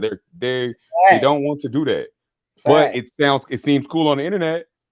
When you're seeing this and you doing this and everybody laughing, you getting all the likes, and that's how you know how to get attention, and you don't get no attention at home. I used to work at the juvenile center, and I used to ask them young kids, like, why you keep getting in trouble? Like, you not scared to go to jail? They used to be like, nah, I ain't scared to go to jail. My mama don't love me. I don't know who my daddy is. So shit, that's why I be out here doing shit. And then when they be killing people, when the kids was coming in for murder and shit, I'm like, why you do that? Like, you don't care about the consequences. Oh, well, he killed my brother. So, like Kenya said, they be doing shit all based off hurt too, and for street cred. Like, they don't have no parents or anybody cheering them on or supporting them or anything. So they go to the streets thinking, oh, let me go. If I go kill Lil Durk, I get street cred. Like, they be really looking for that. That's crazy to me because, okay, look, I've told this to King so many times, right? If you look at and again, I come from, being like seeing that shit, right? How I grew up. But I tell King all the time, it don't make sense to me, common sense. It don't make logic sense to me that if you looking at you joining the streets or joining the gang, there is no retirement plan, and the retirement plan that they so called is either your face on the shirt or you got years behind jail. So I tell King, I say, well, it don't make sense to me is if I'm in the gang and I know 5 of my guys, I'm gonna say 10 of them, 5 of them got killed, the other 5 in jail. What make me different? What make me say, you know what, I'm still gonna keep doing it? Why not look at that and say, shit, this is the outcome, ain't this? But what other But you option have do they parents have? You've seen something else. These kids don't have nobody talking to them. Yeah, it's like, what other option do I have? It's either this or that. Right. And they gonna continue to choose that because I ain't got no other option. Ain't no other option on the table. And they gonna continue to choose the devil. And once the devil I take don't over think your that's an soul, excuse. it's over with. I don't think it's the devil though. Look. It's you gotta look. Kenya made a good point. Like, like they live in a third world type environment. Do you give when you look at Muslims, because we don't live like how they live over there, right? When you look at that, do you give them the same excuses when 13-year-old boys going there strapping bombs and killing each other? See, this is the thing about these young brothers. They are militant minded. They have post what's the shit that soldiers Traumatic have after being stress, in war? PTSD, This is real, bro. post-traumatic stress. Without them realizing it, they are living the same type of lifestyle that these wild ass Muslims killing each other and army dudes, bro. And that's why they don't look at the killing and the murder that they're going through like we looking at it. They look at it as they brothers going to war, and the wars on the other side, just like the Muslims or U.S. Army, just like anybody else. It don't make it right. I'm not giving these guys no, you know what I'm saying? Don't make it right. But let me ask you this: what about when I get what you said from that aspect of, and King, I get what y'all saying from the aspect of, it's a war thing. He killed my brother. But what about we all know we living in a time where it ain't even it used to be about who killed who, but now the brother got killed. It's for fun now. You got motherfuckers killing for a sport now. It ain't even about you kill my brother. Now we're talking about we're living. I just said earlier, Kenya Covington is driving and for sport, for fun. They're trying to either jack her, take her, whatever they were trying to do, right? But this is for fun. Them coming down Kenya Daddy block and breaking in cars, walking down the street in the middle of the street with the guns. I don't think that's for fun though. You forgetting about the real reason why they doing it. It's a conditioning. These people ain't just carjacking people for no reason. They're carjacking it so they could get the car and to do more crime or to make some type of money. Like they're conditioned They that can way. eat some food. And Exactly. some of them feeding their little brothers and sisters by themselves. Or they little families, Some of these little stuff niggas like just that. doing that shit because they think that shit fun. I'm telling I agree with it's a lot of conditioning, but some of that conditioning don't be for food. It be for fun. It be for it's the lifestyle. attention. Like Brittany having something to do with that shit too. They be in on that shit. The police. It sounded like Kenya was saying it's the white man's fault.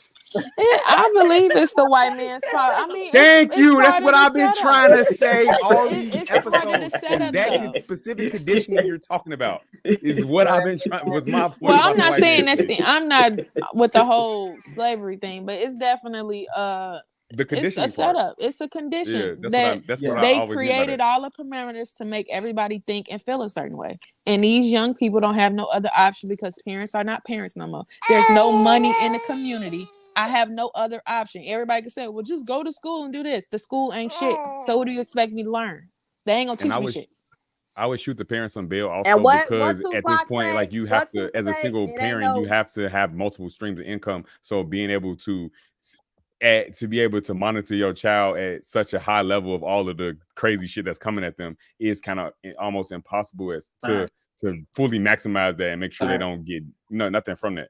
So I think it like you said, it's a conditioning. The parent has to work more because they're to just barely make ends meet, and then also the kids are left to the devices of what they think is cool. We used to watch Cartoon Network and Nickelodeon and Disney Channel and shit. They looking at YouTube and the Shade Room and World Star and shit, like listening to drill music and shit. I was listening to Ludacris. Yeah. Then it was 50 Cent, but still. Like, I what you said. I brought that up just to see what y'all saying because I know me and King talk about that all the time about and my whole mindset is because I've asked certain people that I know personally that's been in the streets, right? And I've asked them what was the purpose of them joining gangs, and their response was they don't know, and that they're just it is what it is, like they just doing it just to be doing it, right? I've asked people I've asked people that was in high school at one point why you joined the gang when you got to high school, and their response was because there's a bunch of niggas around this bitch, and I need protection. So if I join a group of guys, I know I got protection. They're gonna ride with me, I'm gonna ride with them.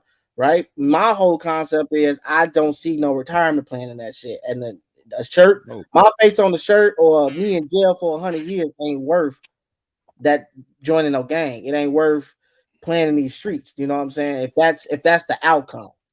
So, I think I would hope the youth would try to see that. Maybe they do, maybe they don't. I don't know, man. Because I don't understand the youth today. I don't get them. And I ain't even that damn old. I'm only 33.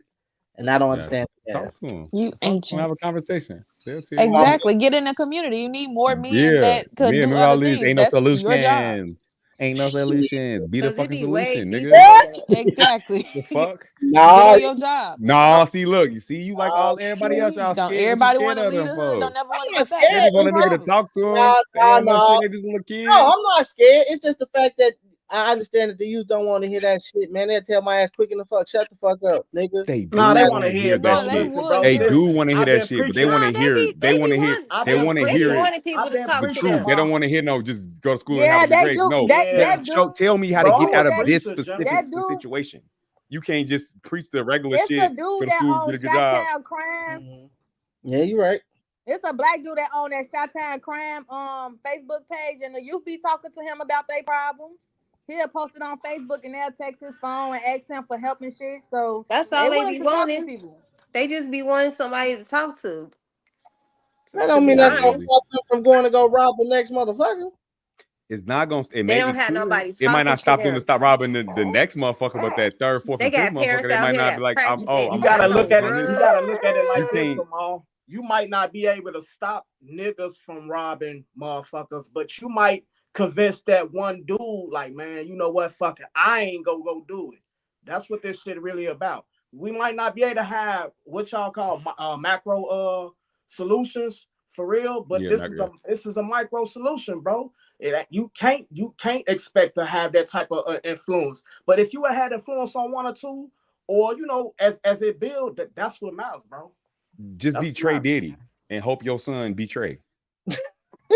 No, that's not like on some real shit though. Like Trey Diddy was there enough to be able to give his son the tools to be able to make that decision. I'm sad, I'm upset, I want revenge, but then realize even he went damn near to that point, but realized that this is not what I want for my life. No, I don't fact. want this always over me forever. Just let me the fuck out the car, and I'm okay with the embarrassment or whatever the fuck that look like. But I'd rather this, and I think we need to big up Trey and his daddy more in that situation. Like, not, but just saying that's more of what little niggas need to be, because they're faced with those situations all the time, especially now with niggas like kids having guns early as hell. Yeah. I get what you're saying. We gonna And get to them this. rappers get paid to manipulate the youth so they can go out and be more destructive than what the fuck they already are. There you go with that white man. Who giving them the money? Who giving them the it money? is. Who giving them the money? A white man. I feel like It's they all demonic. part of the agenda. I just definitely feel is. like Well, keep no. some of them are demonic. I want y'all to. I think that's the Yeah, word I we would need agree. to There start are using. some We cases need to that stop using like some of white them man to niggas. say the devil. Like for Now real. look, I want y'all to keep that I same mean, mentality for these next 3 videos, right? I don't think it's the. Don't It be. ain't the white man, bro. It's the white man that No, operates with the I devil. mean, not to get on a religious like fuck the plane, religious just shit, in bro. an actual reality. I think. But it all You can't comes just say in the devil. the nitty gritty. Bro, All you got comes black, down you to got the black people spiritual working for the world. devil who helping our downfall. You got Arabs who working for the devil who helping our downfall. It's the devil, bro. It's the devil, and they all working together to keep black folks down, bro. For real, for real. The ones who working for the That's devil. the main root of all Can I point out the hypocrisy in this real quick?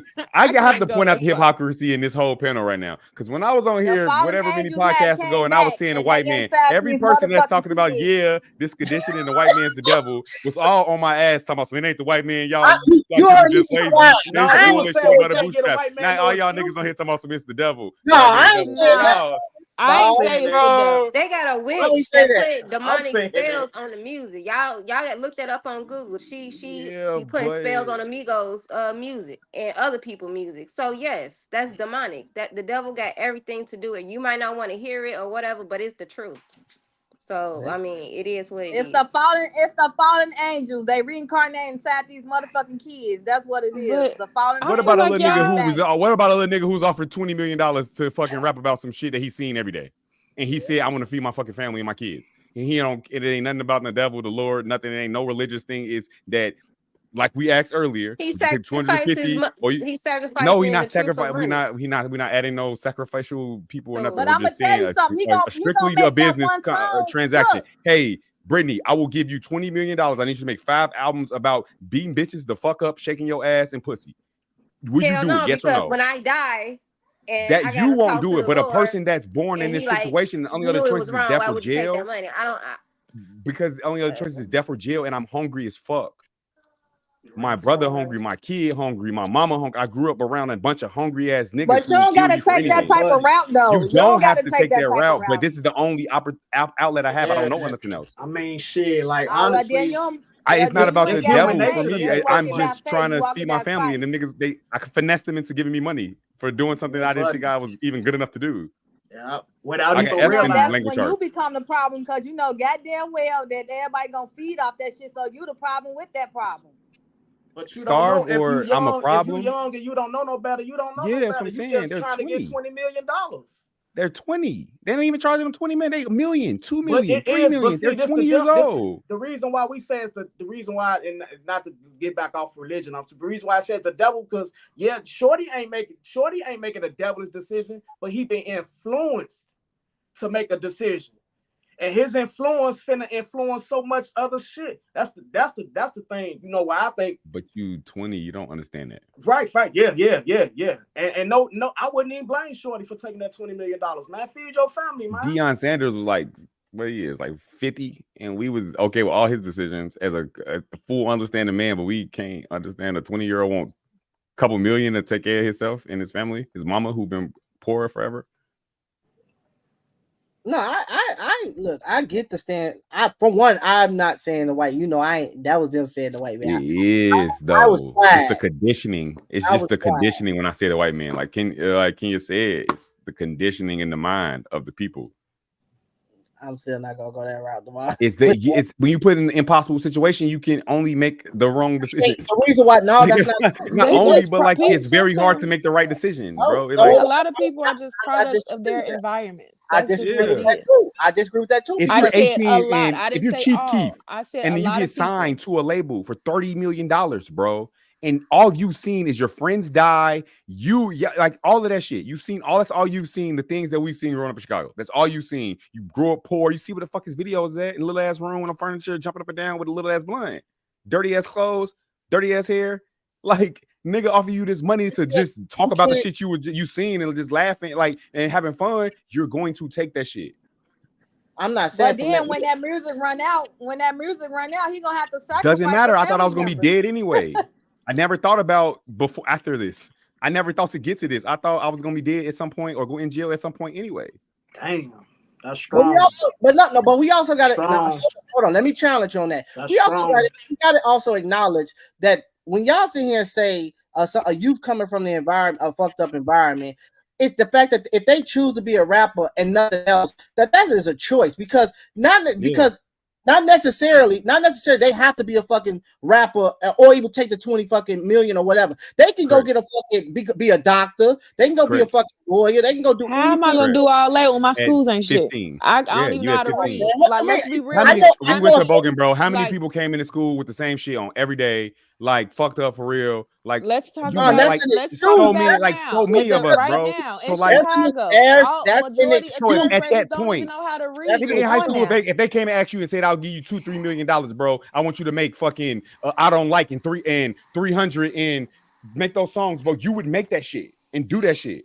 You would take Chief Keef's career over not having any money, not knowing what the fuck you're gonna do in life. I'm at not 15. You missing what I'm saying. I hear what you say. I'm not disagreeing with the fact that you saying that somebody will take the money at that age.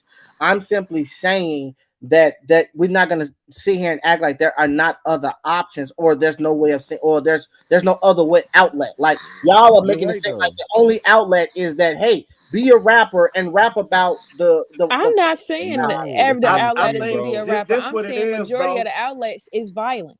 No, it I gotta do you don't know no everything better to because this make is all some you've money. seen. The outlets that y'all talking about is in a different world, man. These brothers living in an invisible prison. So the outlets that y'all think that we see, they don't see these outlets. It's not tangible, bro. That's the reality. It doesn't seem tangible, yeah. Right, it don't seem tangible in a world, in an invisible prison. And sometimes they don't exist. Let's be real here. Let's look at the environment for some of these kids. If we talk about the schools or the high schools in fucking Chicago, or even the grammar schools, there a lot of programs or other outlets for shit for kids to do besides to be outside and fucking robbing people? Is there any after school programs? Is there anything else for them to do? You got point though. If I'm fending for myself, my mama ain't really, she do what she can, but I mean, if I gotta figure my shit out on my own, because my mom basically said I'm out on my own, what are my options? Run out in the streets. I think for a lot of us that did not follow that path is because we were able to see something outside of this that we could obtain and had to look forward to. And I think that we missed that because they don't see that. When you don't see that, not to be funny, but this is really the only way I know how to put it. If your mama not shit, your daddy not shit, your family, like everybody ain't shit, you gonna feel like that you're not shit. Yeah. That's what you're told about them. Not saying literally they not shit, but like that's what you see and that's what you taught, and that's how they are treated, and that's how life is for you. Right. You gonna believe I'm gonna grow up to not be shit anyway. I ain't got nothing else to fuck. And at least everybody had at least one example of one person that they know that actually did the right thing and was okay with how they turned out. A lot of these and most of the people don't fuck with them. They lame as hell. They corny. Look at this. Exactly. Motherfucker think he better than us. Even got that. I don't want to be better than you. And I think that's what y'all generation missed, man. I love gangsters who used to be able to talk about love or set different examples. Let me just keep it.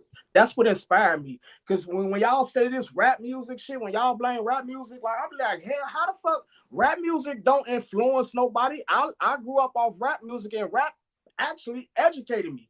Not necessarily educated me, but it gave me certain ideas to make me want to learn or research about those certain ideas. Real talk. The music way different from what it was back in the day. How old are you, Twan? I mean, I grew up off Pac, Jay-Z, Nas, you know what I'm saying? Like, okay, that's the good rappers. But I also feel like in that era there was them rapping about selling crack. And I still know. Listen, that's I what still your can generation recognize. Let's just speaking on rap music, and we getting off subject. I still can recognize growth in rap. I seen when Lil Durk grew up in rap. I seen when Young Thug grew up. When they reached the development, when they actually grew up, and I was able to relate to these niggas when they grew up. You understand what I'm saying? Like, I don't relate to that gang bang killing up shit, but when a man growing up, I can relate to that shit, especially if they grew up in the game. You know what I'm saying? Right. I feel like we can't. I'm not blaming the rappers for anything, because if I blame the rappers, then we have to blame the movies and the books, and we have to blame more people. So I'm not blaming the rappers, but I feel like you saying that this generation of children, like them following behind rappers is like a anomaly. Like, no, y'all did the same thing. Like Jay-Z talking about selling crack, and like y'all wanted to be big time drug dealers and all that shit. And then y'all went to jail. Not saying you specifically, but saying your generation. And then those children grew up seeing that going to jail was okay. And then some little niggas telling them that fuck it, kill these niggas, and we cutthroat and we slimy and we don't trust nobody and all of that shit. We backdooring our niggas, all of that shit. And they grew up believing that because the end result was death or jail. Well, those niggas went to jail. Those niggas died. We praised the fuck out of them, so it's okay. So I'm agreeing with you, but I'm disagreeing on the difference between different generations. It's the same rap. Most children without a father figure or a community behind them will listen to most. Well, not even that. A lot of kids will just listen to that. They don't have someone teaching them different. They're gonna agree. They're gonna follow that. Yeah. Now, if it's basketball or whatever, you know. Yeah. Now you make a point on that. Keep the white man in y'all thoughts, right? Because I'm gonna play these last 3 videos. That's a crazy transition. Because y'all was saying y'all mentioned the white man, so I want to see if y'all gonna mention them on this aspect. Here's the last topic, and this is a 3 video part. So make sure y'all listen to this. We got to touch on Damon's scared to touch on this subject, but we're gonna touch on it anyway. I think he's scared. We're gonna see.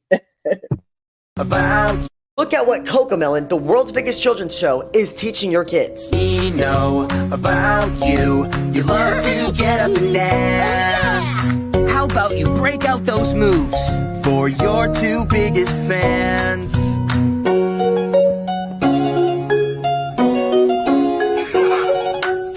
If If you're not sure what to choose, think about all the things you like to do. Just be you. Just be me. Y'all be careful with what you allow the next generation to watch and listen to. It's about being like Jesus. Comment, be like Jesus. God bless you. Look.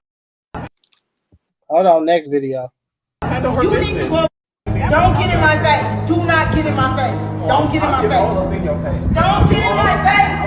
Don't you see my daughter right here? She crazy or something? No. You need to go over there to the men. You need to go over there to the men. Only here in Chicago. You is a man. A whole grown man. Wow. Over at the park. For the last time, I'm not a man. I'm sorry. I don't know what. No. I'm not going. You wish. You wish. On my worst days, baby.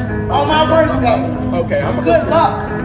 Good luck. Y'all have a problem with me using this bathroom? Good luck. Hey man, use another bathroom. Excuse me? Just use another bathroom. There's a child in there. What? Men. That's a child. You just say what you, huh? That's a child in there. A little girl. Like, use the men's bathroom. Okay. I'm a woman. What does it matter?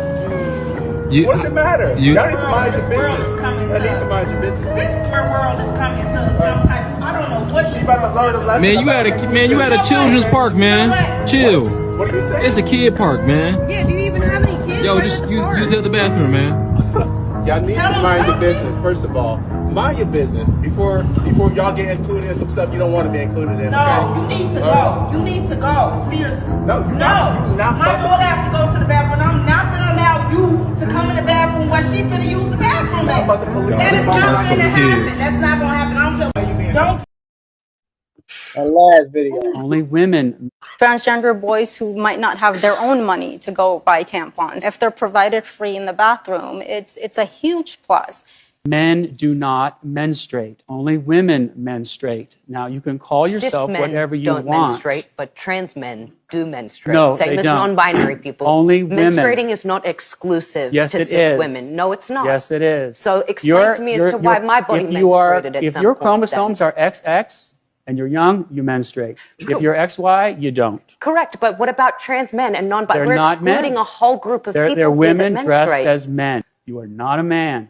You can pretend to be a man, and that's okay. That's perfectly fine. Live your life and tell me what a man is. Well, what's a man to you? You define a man for me. You have chromosomes that are X and Y. That's what a man is. So why are we just looking at the science of this as an The example science. when we've learned sex and gender identity are they're completely different things. They're not completely They different are things. completely different. Completely different words. Sex is what you're born with, the sexual reproductive organs you have. Gender is what you identify with. They're completely Well, I don't different accept that things. distinction. You have to argue for it. You're just giving a conclusion. You're just making it up. All right, now is this the right man? Look like, is this normal? Bro, look, I know this conversation's finna get hectic, but look, she's saying let's just exclude the evidence, though. For real. The Fuck science. Ain't that the evidence? That's funny as hell. Science. That's what I'm saying. You're just looking at you're just looking at the facts. Stop looking at the facts. She was appalled as fuck. That shit was funny, bro. She was so appalled. So what's y'all thoughts on that? Right? You see that I played y'all the first video because it's in Coconella, right? And I that's didn't see the first video. Like, was he a trans in that, or I didn't understand? that was Cross-dressing and they were saying choose your gender. That was Coco. I ain't never seen that on Coco Melon. They bogus as hell. Yeah, so Coco Melon is two males. It was two males in there, and the concept was like, oh yeah, you could be whatever you want, you know, based off it being the two males in the video, and they supposed to be together, right? So that was video that's basically showing what is being sent out there to the youth, right? And then the second video was the concept of a grown up. Right now, first video is from an aspect of what you're seeing is being thrown at the kids. Now, when you look at the adults, you see that that's being thrown out there, right? The transgender part. And I don't have no problem with anybody want to be a man or a woman, whatever case may be, right? But what the part that I wanted y'all to catch was the normalcy. Is it normal when it comes to that are we normalizing even a man who decides to be a woman to enter into those type of, the bathroom with kids and stuff like that, right? Are we normalizing when you watch that video with Coco Melon, right? And so many kids love it. Are we normalizing, the two males, again, like who you like and date who you date, but we know that there's a subliminal message there when you look at that video in Coco Melon. And then the last video, basically, you're seeing the thought process. Right. And like you said, Twan, like y'all said, Damon, she was like, get rid of the evidence. Like, what are you talking about? Science? Like, what? So the mindset, right? Process behind that, where so we have to acknowledge we can't, we're not supposed to acknowledge that a man is trying to be a woman or a woman is trying to be a man, and that we should be okay with if they want to enter into the bathrooms or if they want to be on Coco Melon and the kids, all of that, right? So what are y'all thoughts on it? Is it normal, right? That's first question is this normal, or are we being brainwashed to believe it's normal? Or for some people, like I know some people would say, why do we even give a fuck? So then that's the last question. Do we even really care? Right? I'm just picking brains. Go ahead, Damon.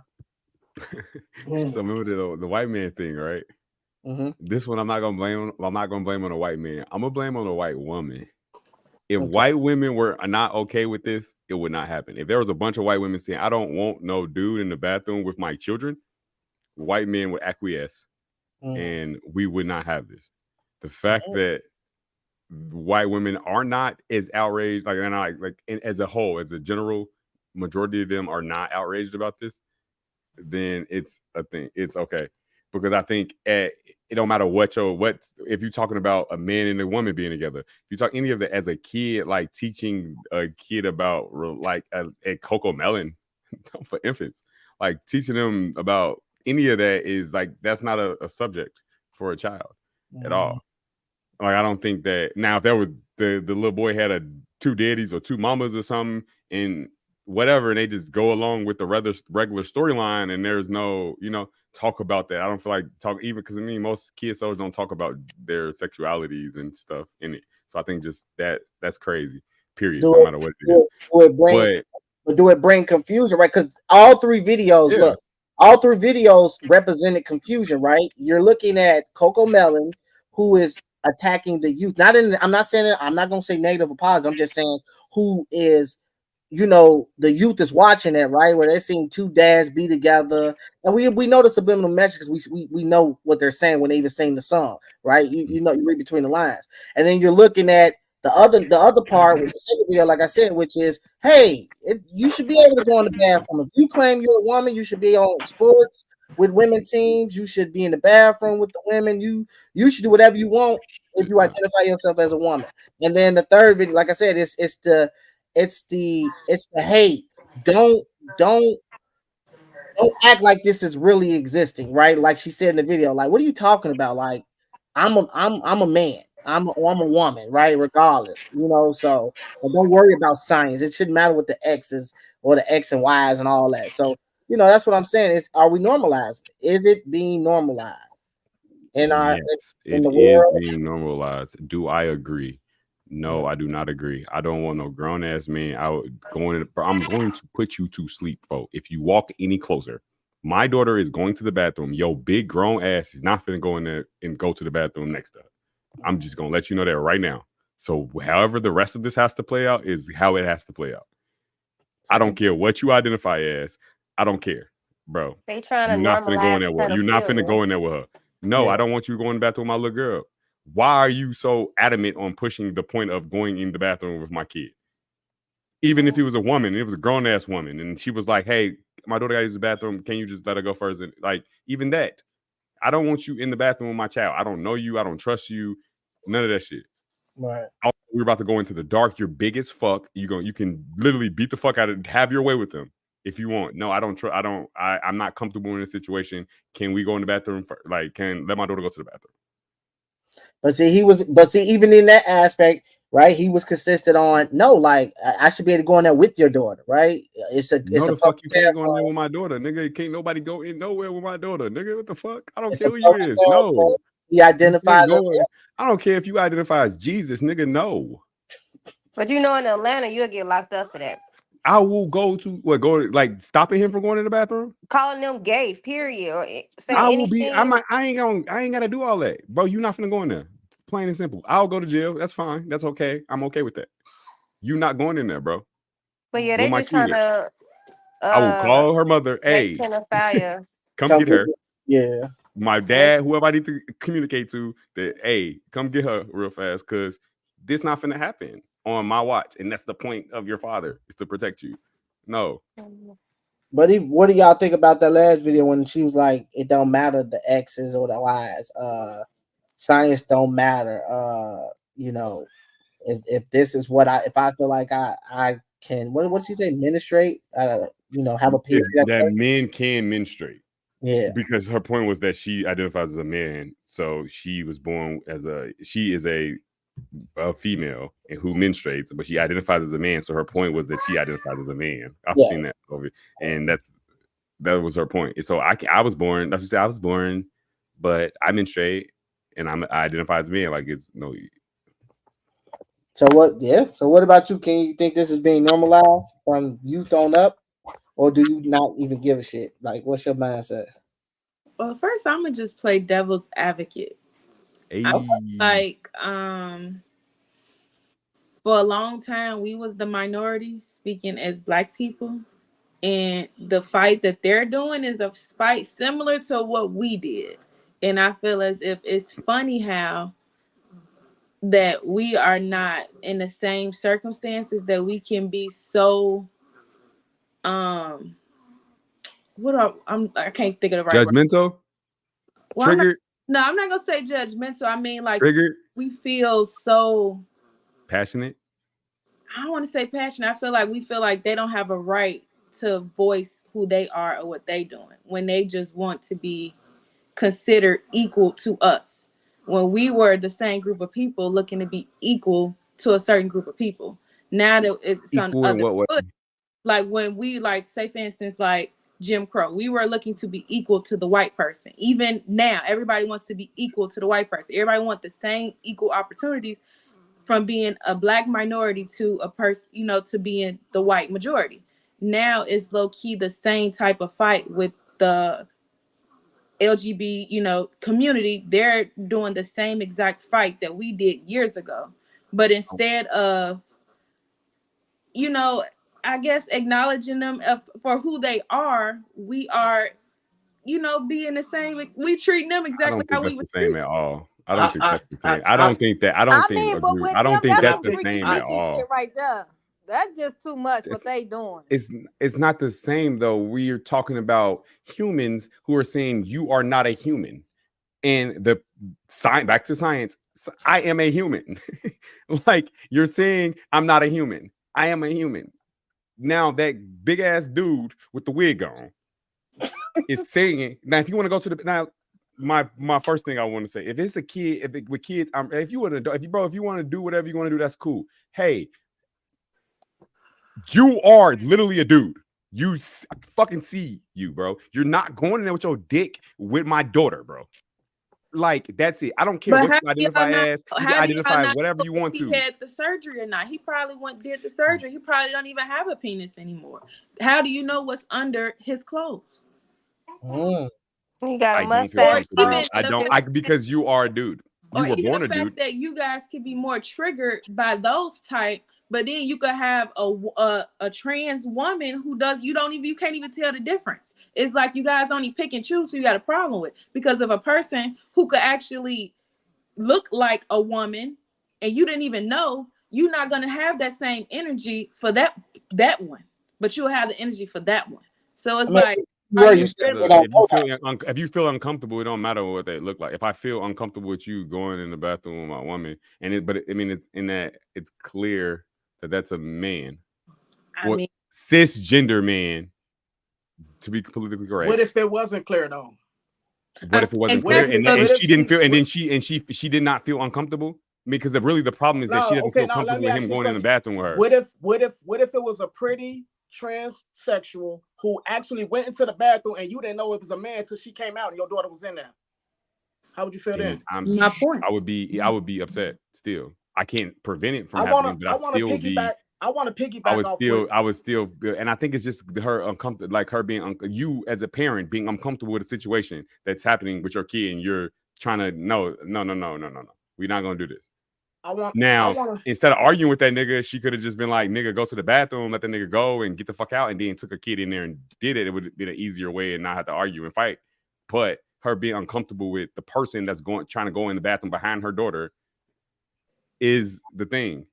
Whether he trans, he's a dude, not trans, a woman, whoever it is. If you're uncomfortable with the situation, your job as the parent is going to protect your kid. But then I feel wrong. like that's kind of cap, because at the end of the day, predators come in all different sizes. Yeah, that might be a man, but if this man, like men, who said that he is a threat to your child? You have more women predators than men. And these are the predators that y'all don't even think that they predators, but they are.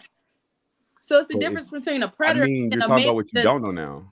Huh? If I don't know, then I can't. If my alarm doesn't go off as this is not right, then I'm not going to be able to say anything. No, I'm not picking and choosing. That's in any situation. If I know what's wrong, if I see something that I'm uncomfortable with, then I'm gonna say something. If I don't see it, then I can't say nothing. I want to really piggyback off a couple of things that Kenya said for real, and this my own personal experience with this gay, the gay stuff and gender roles, because I think differently now. But up until this point, I definitely was kind of looking at their story as relating to the Black story. I'm gonna go ahead and be real. Not saying it was the same or nothing like that, but from a perspective, they argument was, man, we just want freedoms as a human being, right? And when this shit was first going on, I kind of understood. I'm like, okay, yeah, I can understand that perspective. And then quick. Can I ask you a quick question? Hold on, because I don't want to lose my point, G. I don't want to lose my point. I do think we do piggyback. We do pick and choose. We picked and choose what was acceptable gay. Like certain things, certain things, it was like for all of us, men, women, race different, we picked and choose what was acceptable gay. But then it was like when all this shit, other shit came with, it's like, hold on. And we kind of all did this. All of us, why this shit kind of blew up on us over the past 10 years. But honestly, bro, I think me personally, I don't think it's no it ain't the same story as us. I really do think this is a moral situation between people who think this shit is wrong and people who think this shit is okay. And that's a hell of an argument, because they could still use the same Black argument, bro. Hey, it's okay for me to be whoever I want to be. It's okay for me to chase my dreams or have the freedom to do whatever I want to do. But this the thing for us, for people who think this shit might be immoral, like it, 2 men and 2 women, this goes against nature. It's creating this conundrum, and I think, man, motherfuckers might have to choose a side for real, bro. Because I was on the other side. I was saying it was okay for them to have their rights. I believe so. I don't want nobody to lose their rights. What rights did they have? What are we talking about? We're not talking like, yes, you can be whatever you want to be. Acceptance, bro. We not accepted now. So what are you talking? Like, it's not a society. You can't make a law to accept a person. You cannot do that. That's not a law to accept a person. You just have to treat everyone like a human. Accepted it, right? But you act like in the 90s and the 80s, when 2 men could not walk down the street and actually be openly gay. That's the whole reason why I was such a thing as being on the down low. So so that's, I understand that. So that's what I'm saying. I feel like that's not what. I mean, when we sit there and say that it's been a struggle, I mean, it has been a struggle for them, because let's be real here, black men in general could never come out and say that they was gay, because how bad they was going to get treated in the community. And then it's low-key the same thing. It's like, oh, okay, I can't be who I want to be. If I say I'm gay, if I want to be gay, who the fuck is y'all to tell me that I can't be gay? Just because it make y'all feel uncomfortable? But this is the same shit that we went through around white people. I don't think it's the same, because I mean, to the point of, hey, yes, everyone, you could be gay, bro. And if there were laws and constitutional rights saying that they could not be gay, that would be wrong, because people don't agree with how you live. That's like that. Again, that's the moral part of it. I'm speaking to the actual point of the rights is you could vote, you could go and you could do everything. We're talking about a bathroom that's specifically made for men, as in the sex, a male. This is a male's bathroom. This is where the males go to the bathroom. This is a female's bathroom. And this is where they go to the bathroom. Now, if no one's in there, no one knows, whatever, be free, bro. But we're arguing about should dudes go in the bathroom with women. So, bro, you not, bro, are they people? You can be whoever you want to do. Be everything you want to be. Black people were because they were considered not people, bro. They were considered not people. Listen, I understand what you're talking about, but ain't no different. When they say black people couldn't they're go in going the bathroom, the opposite way of science. Listen, I'm not. No, scientific. We are people. We're just like you, and you're saying we're not. They're saying, "Hey, science does not matter. I feel like this, so I'm going to do this." But I'm agreeing with them, bro. I'm not agreeing with them. The argument is relevant, bro. But it's the same thing. It's the argument is relevant. I mean, the argument is relevant, but it's not the same as black people. It's the same thing. Now we dictate it's who the fuck uses the same argument, bro. It's the same exact argument, bro. That's what's giving it relevance, bro. It's not the same. I don't agree with it. I don't it's agree not with the it. same. It We're saying. I feel like it's not the same because we talking about sex. Science, genitals, and science, but and trying to change what the fuck DNA and a gene and shit is. So, but when we say that it's the same argument, it was based off the fact that once upon a time, black people couldn't use certain bathrooms. It was because a problem. they thought we weren't people. We're 3/4 of a man. They enslaved us for 400 years. It's not the same. Someone saying that I decided I'm a woman today, and I'm going to go into the woman's bathroom. You would be uncomfortable if you were somewhere and some big ass dude walked in the bathroom behind you. No, it's not, because you're talking about a I'm gonna use the word industry, which the white man, right? You're talking about a community that was created to say we don't have any rights and to create laws to make sure we don't have equal rights and all that. You're talking, that is one thing, and this is something that's been wrong. And that's wrong.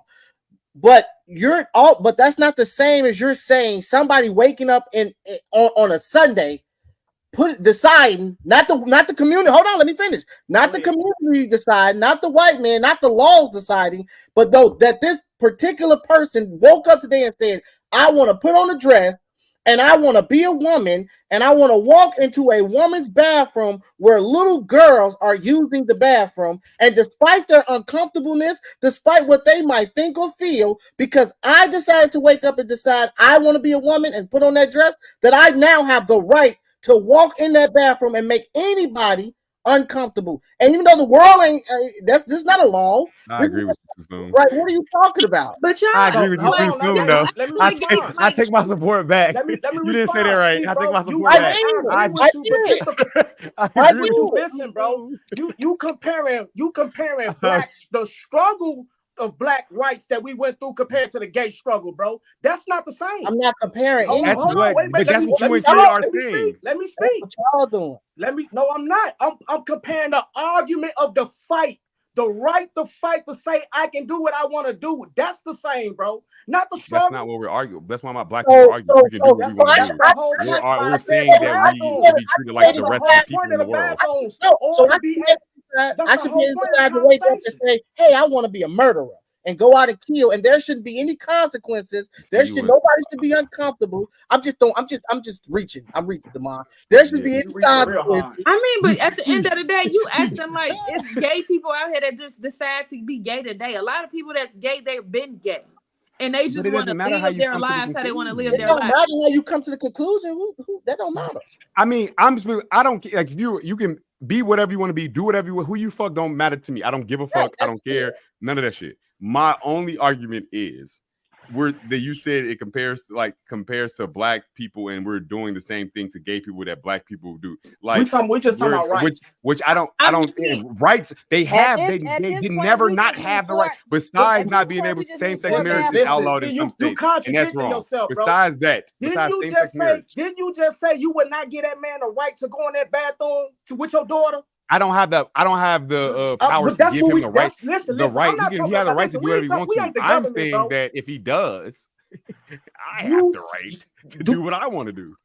Like, that's what I'm saying. Well, we just need 4 bathrooms. One man, one Well, woman. we just trans do women, just a trans single men, stall bathroom. and It's a it single would be stall all right. bathroom. We just need 2 or 4 3 single stall bathrooms. like I just feel go in like the the bathroom. It doesn't matter your gender. whole Just go use the argument bathroom is in this y'all bathroom. insinuating that gay people are predators.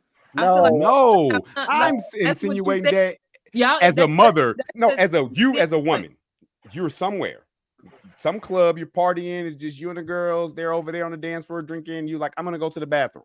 You go to the bathroom by yourself, and some dude that looks like that motherfucker comes behind you, and you feel uncomfortable. I've been in that situation before down here. It's And you was the just like, bathrooms whatever. are the This is just like bathrooms are black people. checks down here. I worked with a trans man, and his ass used to be in the bathroom right along with me. And I know for certain that man didn't want me. That man want the same thing I want. I feel like But what about your out kid? here. Now then, I then feel put like your it's kid not there. a You just problem. bring your kid in the bathroom Ken with you said, in like, this situation. don't nobody care. Like they came in behind me, got to use the bathroom. Like I don't care about that. But when it started coming down with the kids and My trying point. to confuse them and have them thinking like, what the fuck going? That's when it become an issue. I mean, but we act I like think this we is need not to stop happening all the cherry time. picking. You can't They say We trying need that to to teach stop. our kids. Listen, because we we need can. to accept. Listen, I think we need to get this. I never got to my point because even though I was making a point that we use the same rights to them, I never agreed with this shit.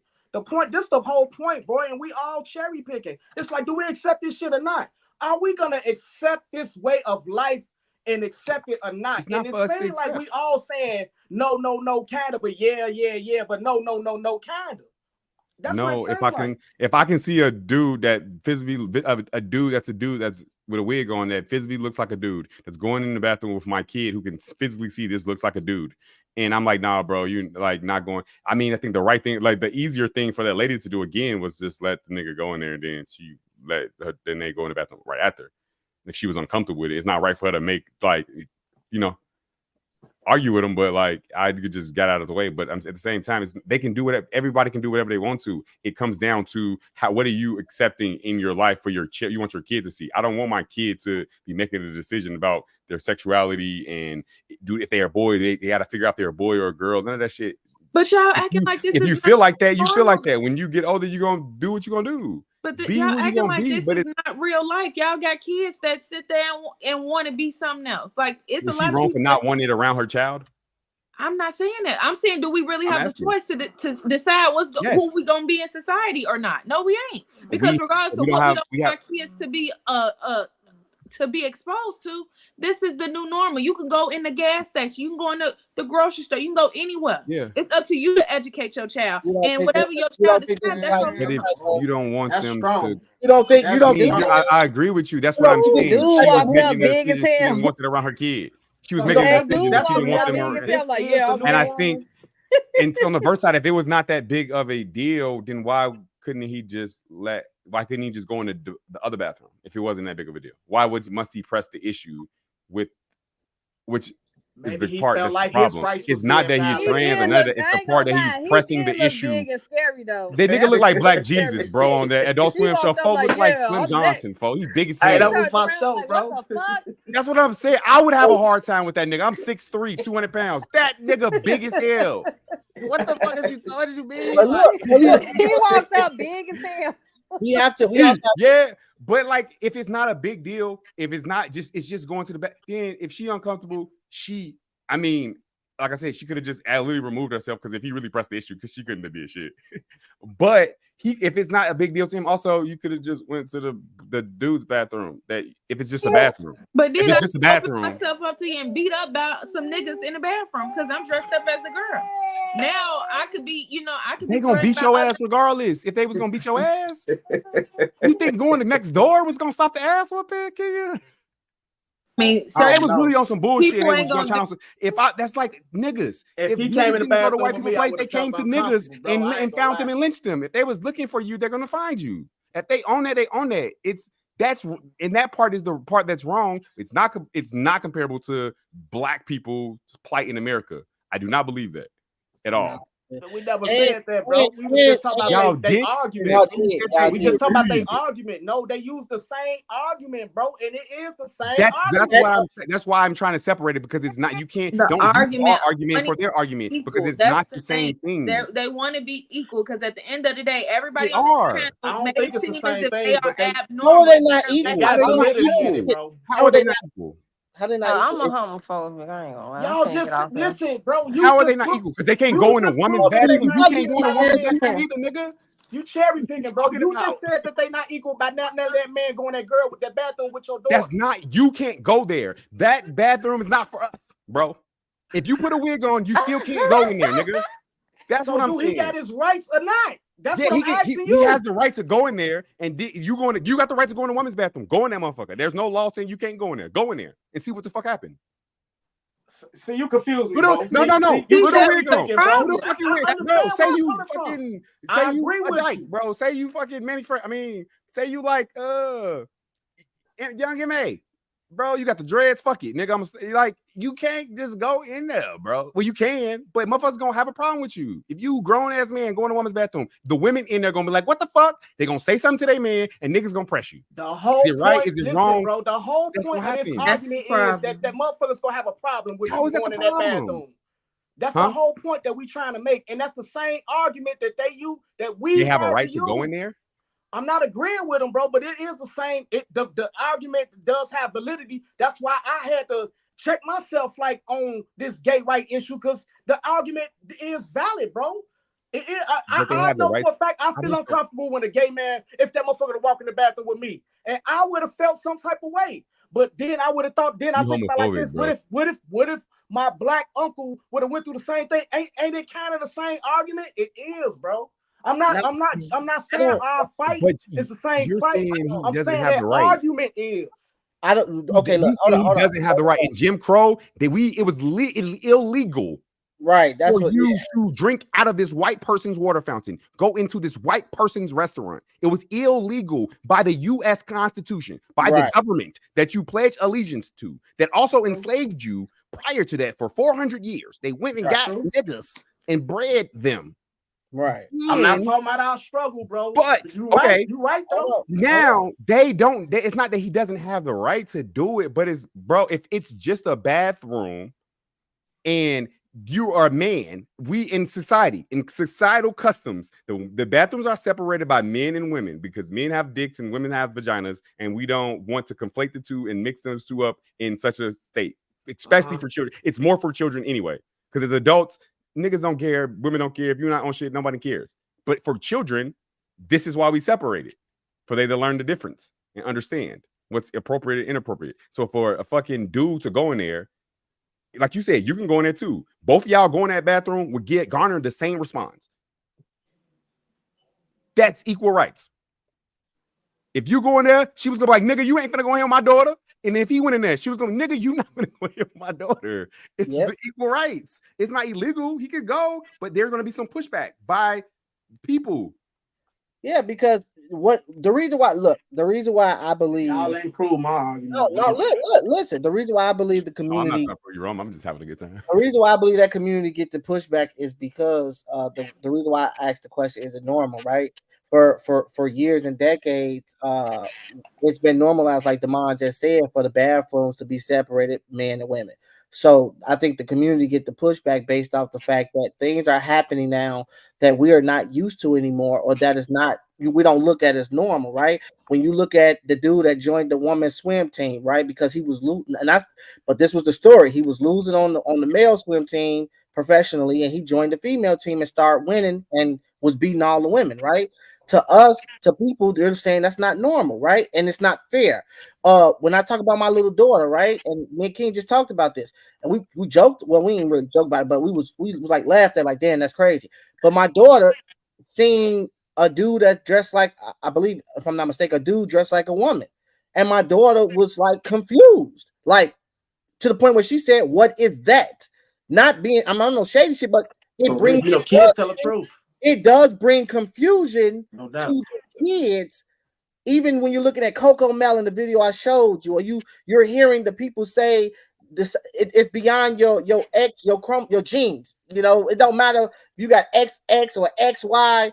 It brings confusion to the kids. So we're not saying that the community don't have rights. We're saying that based off what society has set up, it brings confusion to everybody because now you're asking for us for the normalness to not be normal anymore. You're saying that, hey, it was once upon a time normal for a man to go in the man bathroom, a woman to go in the woman bathroom, but now you're asking us to say, hey, get beyond that normalcy and accept the fact that that is not normal anymore and that this is now normal, that a man should be able to go into a woman's bathroom with kids and you should not feel any way about it, and that my daughter should not be confused at 5 years old seeing a man in a dress and not knowing what that is or what, like, this should be normal. Listen, bro, y'all, you proving my point wrong. That's what I was just gonna say. You definitely did. It was normal. You walked in right into it. Listen, bro, you gotta stop being on my team, bro. You was walking them into the point. Yeah, what did I walk them into? It was normal for us to not be able to live in certain neighborhoods. That was normal, bro. Oh man, listen, hold on, wait. Yeah, you walked them into the point. That's all. Because I'm not taking a side because y'all ain't let me get to my point. Bro, I think this situation. Let me just get to my point because I don't even care about the rights because I think that's the problem. As long as they that's use the problem rights, right there, Twan. As long as they use rights, they go win. To me, this issue is a moral issue, and we ain't really looking at it on a moral issue because some people feel it's immoral to be gay. Some people naturally feel like it's not fucking right. And that point at that point ain't really being addressed. To me, that don't matter. I'm talking about. It's not about being gay. It's about the dude going into the. Yeah, I'm talking about the dangerousness of when we talking about. See, that's a right thing. That's why we right there. You can't sit up there and judge a person and say he dangerous just based off whatever you see off of him.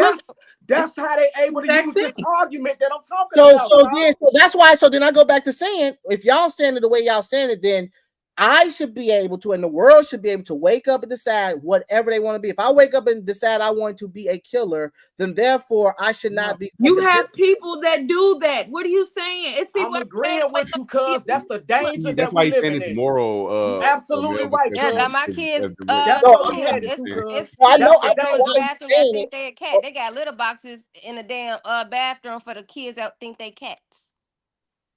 Yes, that's the danger. That's why I think this is a moral issue. It's not a right issue. I don't think this is a right issue. Y'all don't think this is part of like some type of brainwashing thing? My thing is, even with the gay thing, people want to pick and choose what they feel is moral and what immoral when all of us live and fucking see it every day. Just because this person is gay and they want to dress up like that, what about you? It's a judge and not be judged. But it's not judgment. But it's a lot of shit that we do. How you judging something that you're seeing? So if that's a fact. If Reggie was in the woman's bathroom when you walked in there, you didn't know Reggie, would you be okay with it? You let your daughter go in there by herself? Would you be okay with that? But I wouldn't let my daughter go in the bathroom. No, stop. But that's what I'm saying. As a parent, you're up to protect your child. You're up to protect your child. That's my point. That she doesn't want that. I'm not talking about no 5-year-old. But if you go in the bathroom and it's not a trans, it's a cisgender grown-ass man. 14-year-old. My 13 and 14, are we going in the bathroom together? I'm a woman. I'm going to go in the bathroom with you. You be in this time, be here. It's nothing going to happen to you. I don't think. What if she go to a birthday party or something and you not around? You'll be okay because I teach my child to protect herself. But you can't protect yourself versus a grown-ass man. No, you a 14-year-old. I think it was the simple fact how he walked up and how he presented himself and then argued with the woman instead of like thinking like, okay. That's the problem because regardless if he walked up and ain't say shit, if he was dressed up as a woman, motherfuckers gonna have a problem with it regardless. If he did a better job, he had a better wig, or he looked better. Motherfuckers have a problem. But then he did argue with her instead of falling back, it's like, okay, you right, your daughter here. He like literally argued with the fucking lady. But why the fuck are y'all telling me what I can and can't do? He giving creepy. This ain't your bathroom. It's the same argument. This is not but your would you bathroom. But Kenya, if a grown as a big ass, if you walked into the woman's bathroom and a dude I've It been doesn't in matter that the dude. situation If you walk before. in and a dude is sitting in the bathroom pissing, wouldn't you be like, "What the fuck?" What Wouldn't you say mean they're have gonna some use that? uncomfortability That's about? what Would you be y'all uncomfortable forgetting. about A that? lot of these men want to be women, so they're not gonna No, do I'm not it talking about a dude that wants to be a uncomfortable. woman. I'm talking about just a man, just a cisgender, a heterosexual man. What was in the bathroom when you walked in, and wouldn't you say, "What the fuck"? Wouldn't you have I would some? just walk out if I felt uncomfortable. If I didn't, I would have So handled when my you walked business. in, if you walked in But with you your have daughter, the would you walk choice out? to do what's best for you. If you feel But you uncomfortable, didn't walk out on the That's what transgender that you work with, so why you gonna walk out on That's the what I'm lucky saying. guy? Just because now, what the fuck? I'm going to use the bathroom. I didn't feel like I didn't feel uncomfortable. Shit, you in here That's too. confusing me. How you not feel comfortable with a man that's got a dress? So only the reason why you didn't feel uncomfortable because he had a dress on. No, But he didn't I have walked in the on dress. He bathroom had to on pull my jeans. shit out and piss in the stall or piss. You feel uncomfortable because I don't got a dress on? When in a stall in the bathroom, am I really seeing this person using the bathroom? They're in the stall. I'm in the stall. Why am I worried about that? Same okay, thing for so women you're going walking, there. they're walking in, then you walk in behind them, or vice versa. You see a man, a grown ass man in the bathroom. You would have a problem with that, yes or no? I mean, Heterosexuals. it depends on how. Because I mean, I don't know. It depends See, on y'all it got depends on these what. hypothetical. It Okay, depends cuz I on got how a hypothetical for you. in that moment. It depends on how you look. This Look, is what y'all just crucifying you the got kids? thing. You got It kids, look, cuz? it get you though. Based off this situation, it's giving me it makes me uncomfortable. So Do you got kids? You Hey, might say something to him, you might not say nothing to do him, you got but kids? you're gonna have a problem with it. Do That's you got the kids, point bro? of it, is that you look like a grown ass man. Why are you coming in the But I said instead of something, you trying to you're tell somebody pushing else what to do, you remove yourself because you're the one I that's agree. uncomfortable. That's I what. agree. But If you why are you trying to uncomfortable, push you the issue remove though as a yourself. dude? Why But you you trying to shouldn't push be the the issue? one going around saying this the woman's bathroom, so you can't go in there because you ain't the one. Who the fuck said who put you on security in the bathroom? They paying you. This shit If you feel Wouldn't you This say where that we for a at, regular huh? dude? So, If it so was in just other words, a the gender dude, question you would say is, the same thing. so in other words, this is normal. It's Yo, because the everybody, bathroom is separated it based is on like normal. But look, I This was is gonna separate. ask you a normal. It's question. more for children than adults. Like adults, we can handle this. Like it's all like this is a globe. Like as humans, like we're separated in these ways because of the differences in our brain chemistry and our physical ability. This is why we're separated. This is why there are men's sports, there are women's sports. This because of physical ability. This is why there's a man's bathroom, because of like most people are uncomfortable with the opposite sex in their bathroom. Unless they on some freaky shit, they okay. Like dudes be like, oh, a grown ass man, but oh, it's a woman in here, woo, they just on some extra shit. But like they don't want their kid around that. Like if I walked in, it was a woman in the bathroom that thought she was a dude, whatever. I would just like whatever. Don't get no So fuck. what about the But instances you got the unisex bathroom? Y'all ain't using that one, I guess too, because it is unisex bathrooms out here. Y'all ain't y'all. I've never seen like a full-on unisex bathroom. I've seen like a unisex bathroom where it's a one person uses it at a time. how you say his name? Devin or Devon? Devon. So will it be okay? He said, "Hold on, let me." if they He asked, hold on. No, go ahead, Tiffy. Then I'll ask you. Go ahead. No, Go ahead, I was Tiffany. gonna say, so would it be okay if they go use the bathrooms where they got the family bathrooms in the mall, and the transgender come in there with you and your family in that family bathroom where women breastfeed and their kids? I think it's okay to use if the rule in this place is this bathroom's for the woman and this bathroom's for the man. If you decide to break that rule and there's people there that are uncomfortable, and then you're fighting them because they're uncomfortable with you breaking the rule, is crazy. Especially when it's a child involved. Like, hey, bro, can you just like? I think that's the part I'm not triggered about a nigga being trans and Yeah, I don't give a fuck about none of that it's shit. the fact Nah. that you so persistent that you need to come in the bathroom and go to the bathroom with us.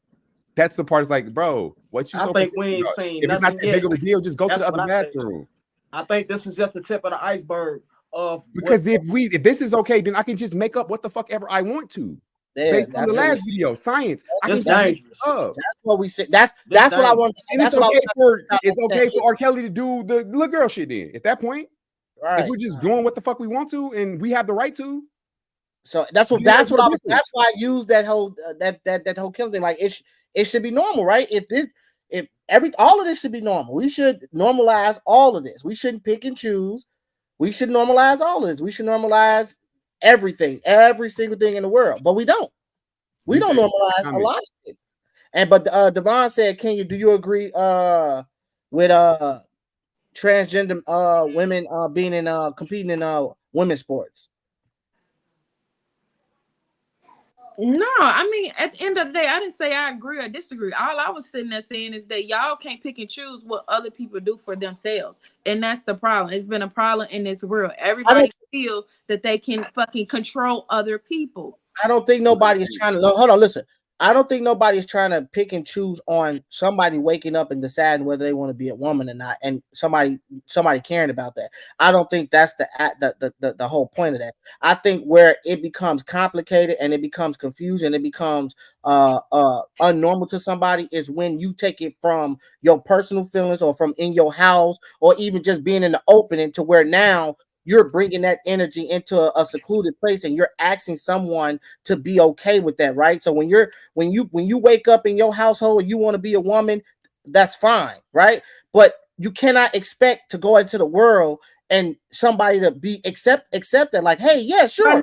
Why not though? That's the thing. Why not? Why not? Okay, you want that? No. Let me finish. I know what I'm talking about. Let gay people be gay, folks. No, that's not what I'm saying. No, they can be gay, bro. That's like saying they gotta be gay at home, bro. You just said they gotta be gay at the house, and they that's not what I'm saying. No, y'all let me finish. That's not what I'm saying.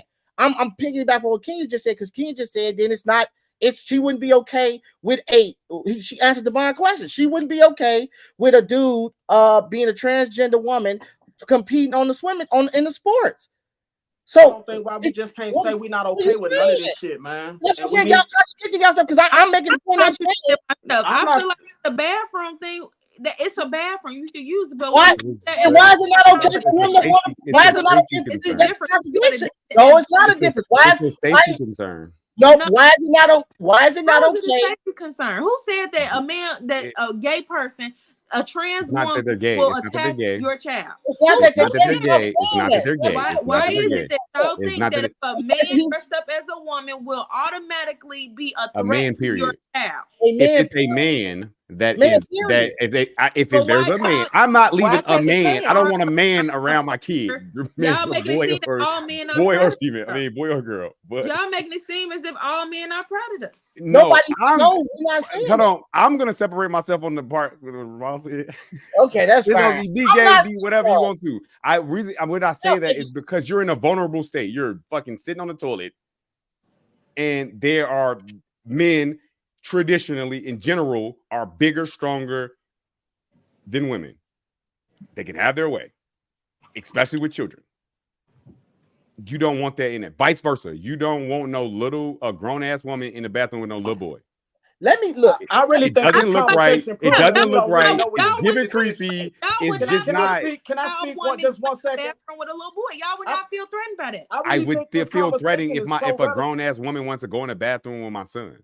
Look, yes, man, listen, y'all. I think we proven that this conversation that we don't really know what the fuck to do with this issue, bro. Exactly. For real. Exactly. The bathroom part or the trans part? Like I said, it seems like we kind I ain't talking about the trans part. All of us kind of pick and choose what we saying was acceptable or not. But this the thing. This why it's this why I say it's the same argument. Because who is we to say what's acceptable or not, bro? What's to say the parent of my child? I get you. I'm not disagreeing with you. But listen, even okay, listen.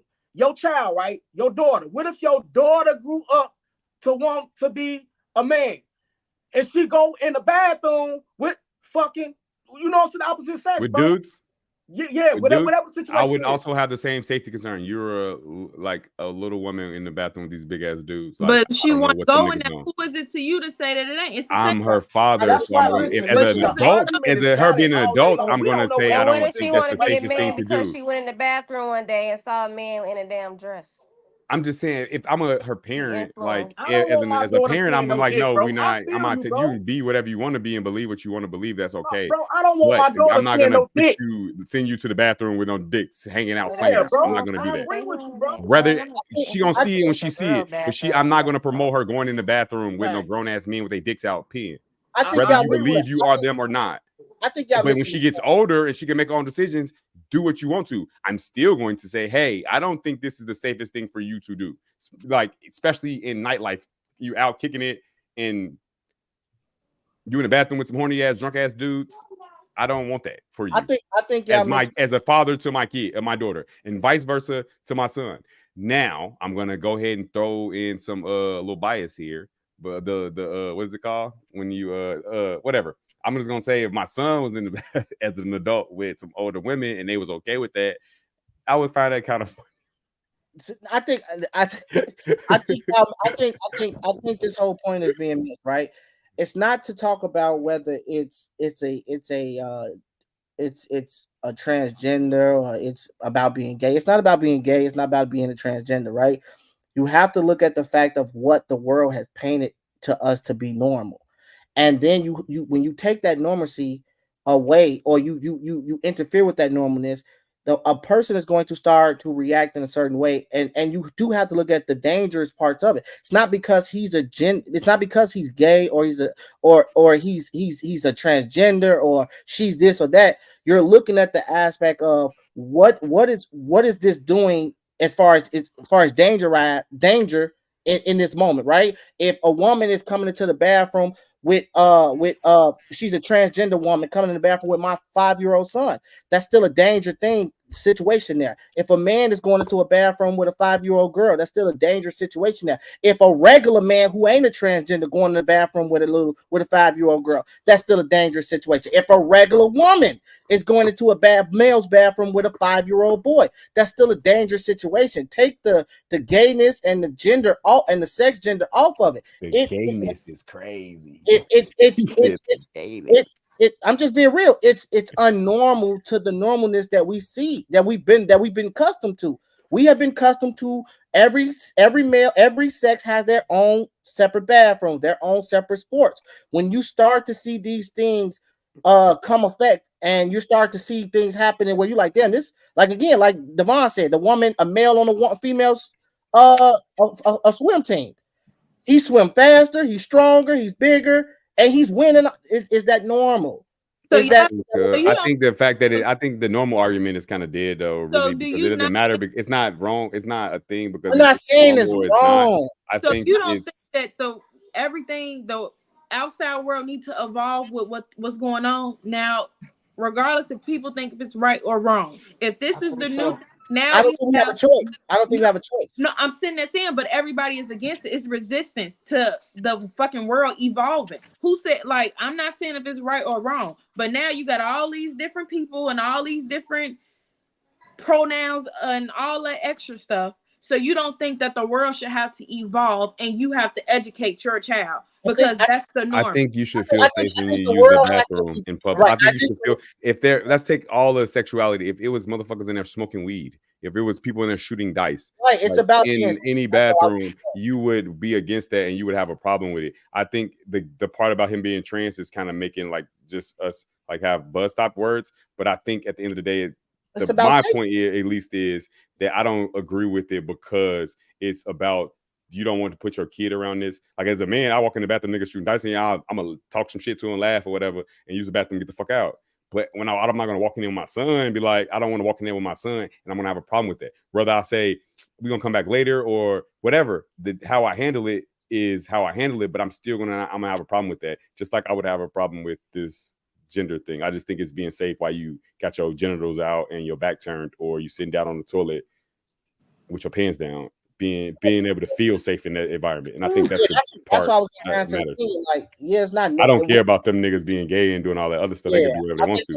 I think the world will have to normalize it, but I think the reason why they fight back on it is based off the fact of the safetyness, right? People are concerned with because the world is already in chaos and there's a lot of crazy motherfuckers out here already. So I think you're going to continue to get pushback on it based off safetyness.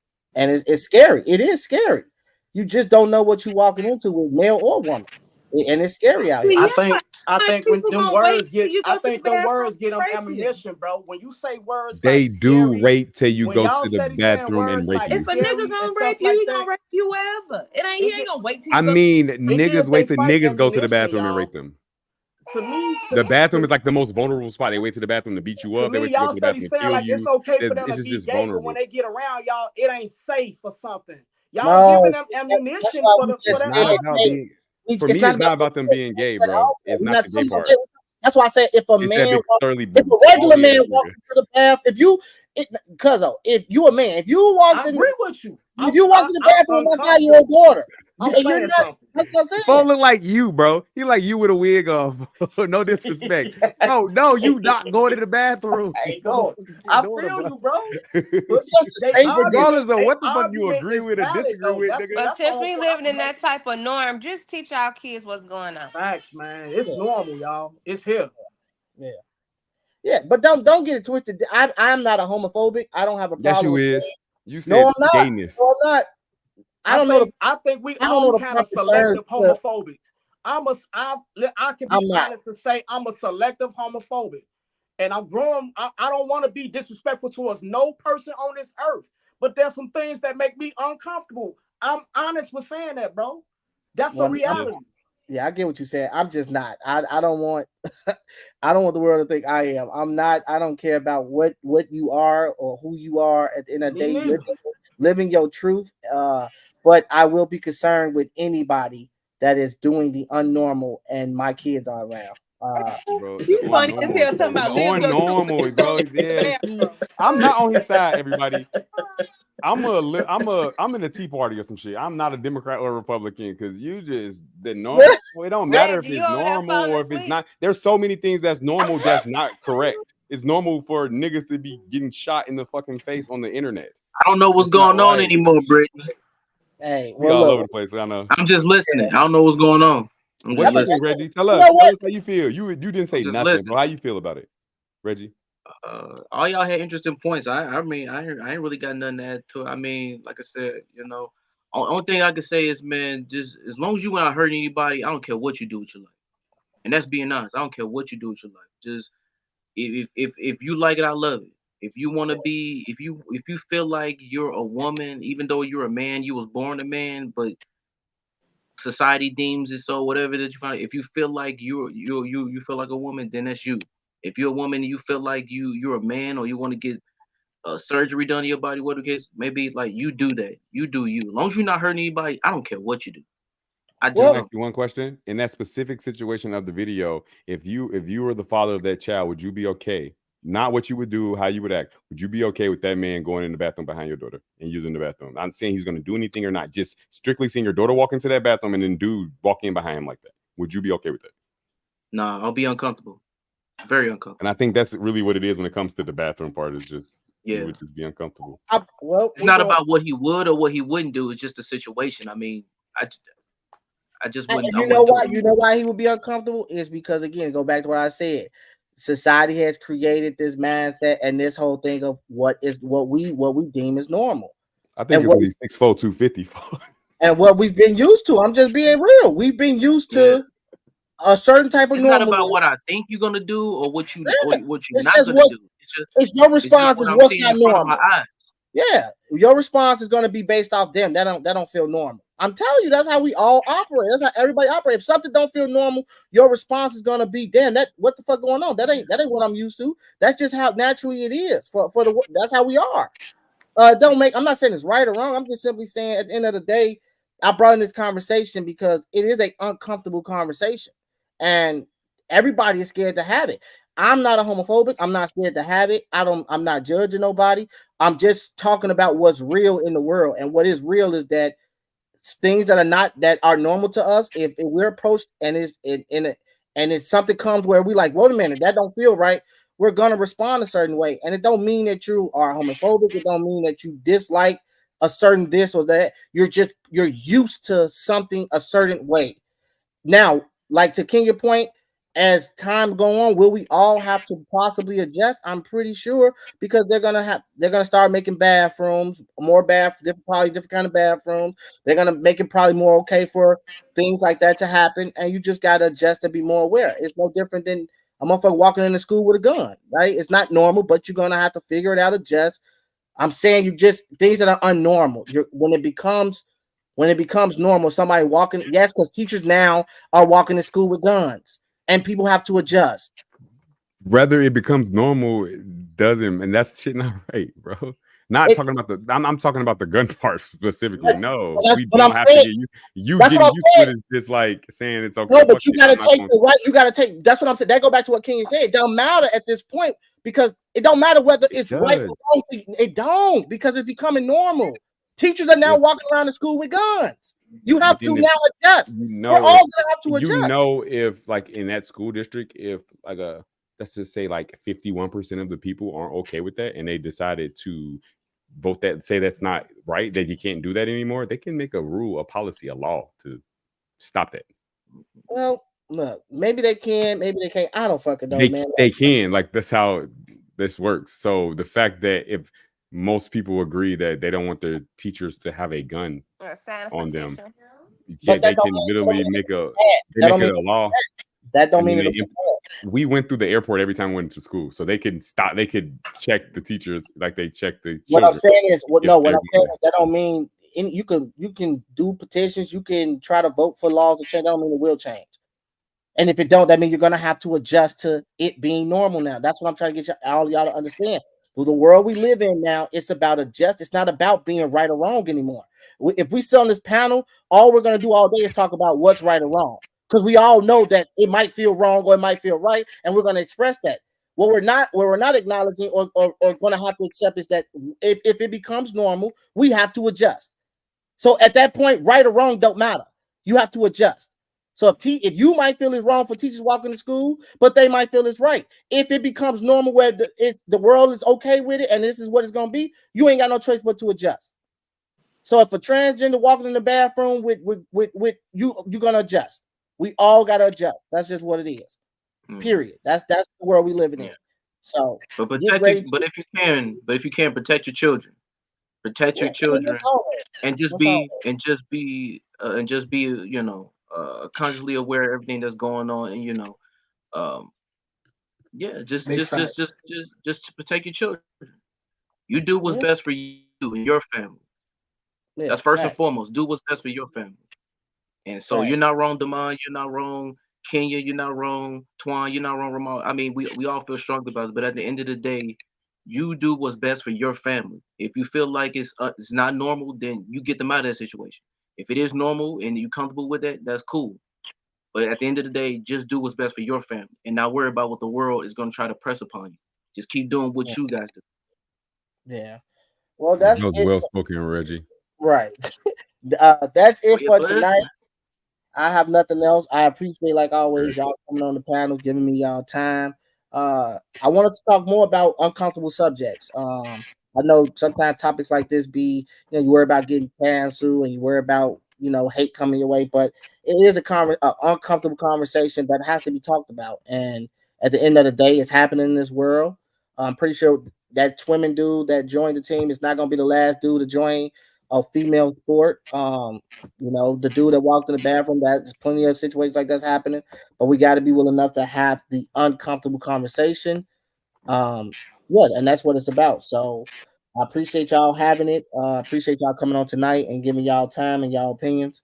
And until next Sunday, we're gonna wrap it right here. This is Talk of the Family. Oh, hold on. It's really one important note. You guys know the Super Bowl is next week. Oh yeah, it is. Oh, yeah. So the time I'll cancel because I know the Super Bowl is important. So I'm gonna cancel the podcast for next week because everybody probably gonna be watching that shit. So who y'all going for? I ain't going for nobody. Usher. Hell no, don't cancel it. I'm going for Usher. I ain't gonna caffeine. Oh, Usher win. If we gonna cancel Sunday, let's come on. Saturday. Don't cancel it because I don't know nothing about football. Me either. Hold on, I got our Usher gonna be in the halftime show. Can we use your pod for Saturday? Can we use your pod for Saturday and just do it? We could do. Y'all can come on thugging it out. Y'all, it's called Thugging It Up. Yeah, Thugging It Out. Thugging It Out. Yeah. Hey, so this is what we gonna do. We gonna do her Saturday. Yeah, look, I'm gonna cancel my Sunday based off Tiffany. I'm gonna cancel my Sunday based off the Super Bowl. But if y'all willing to come on Kenya's, we can meet on next Saturday because if y'all free. So what she'll do? What are you talking about? A What bunch you of shit. talking about? Because I hear Ramal always in trouble every Sunday, so I just want to make sure. I mean, we get myself in yesterday trouble. we was talking about love, and he was talking about exes, and Reggie was talking about going to lunch with exes. So yeah, it was real messy, man. Oh, y'all over there having fun shit. Demond, let me ask you. Demond, let me ask you. You're in a you are currently in a relationship right now, and your ex-girlfriend is saying they want to meet up for lunch. Ain't no rekindling. Ain't no I want to get back with you. I miss you. It's just, hey, how you doing? How's your family doing? All that good stuff. Would you be willing to go to lunch with your ex? And y'all ended on good terms, not bad terms. If I'm trying to fuck or see if I do want to fuck, yeah, I'm gonna go. But if I'm good over here, there's no reason to go. Okay. I got a better question. If you're in a relationship now, your ex birthday come, are you gonna text your ex happy birthday or No? Or no, that birthday? I don't even The remember. happy birthday text. You want to got me. All right, check. That's what got him in trouble. Happy birthday for being born, Brittany. Happy birthday for being born. Look, I ain't gonna cap with y'all, okay? I'm married, right? But my Facebook ex or some shit. keep texting me like he has to be like, "Oh, happy birthday," but I won't divorced. respond. But I know, like he trying to sneak his way back in somehow. If I respond, I'm opening that door for him to try to. That's not always the case, man. Yes, it is, bro.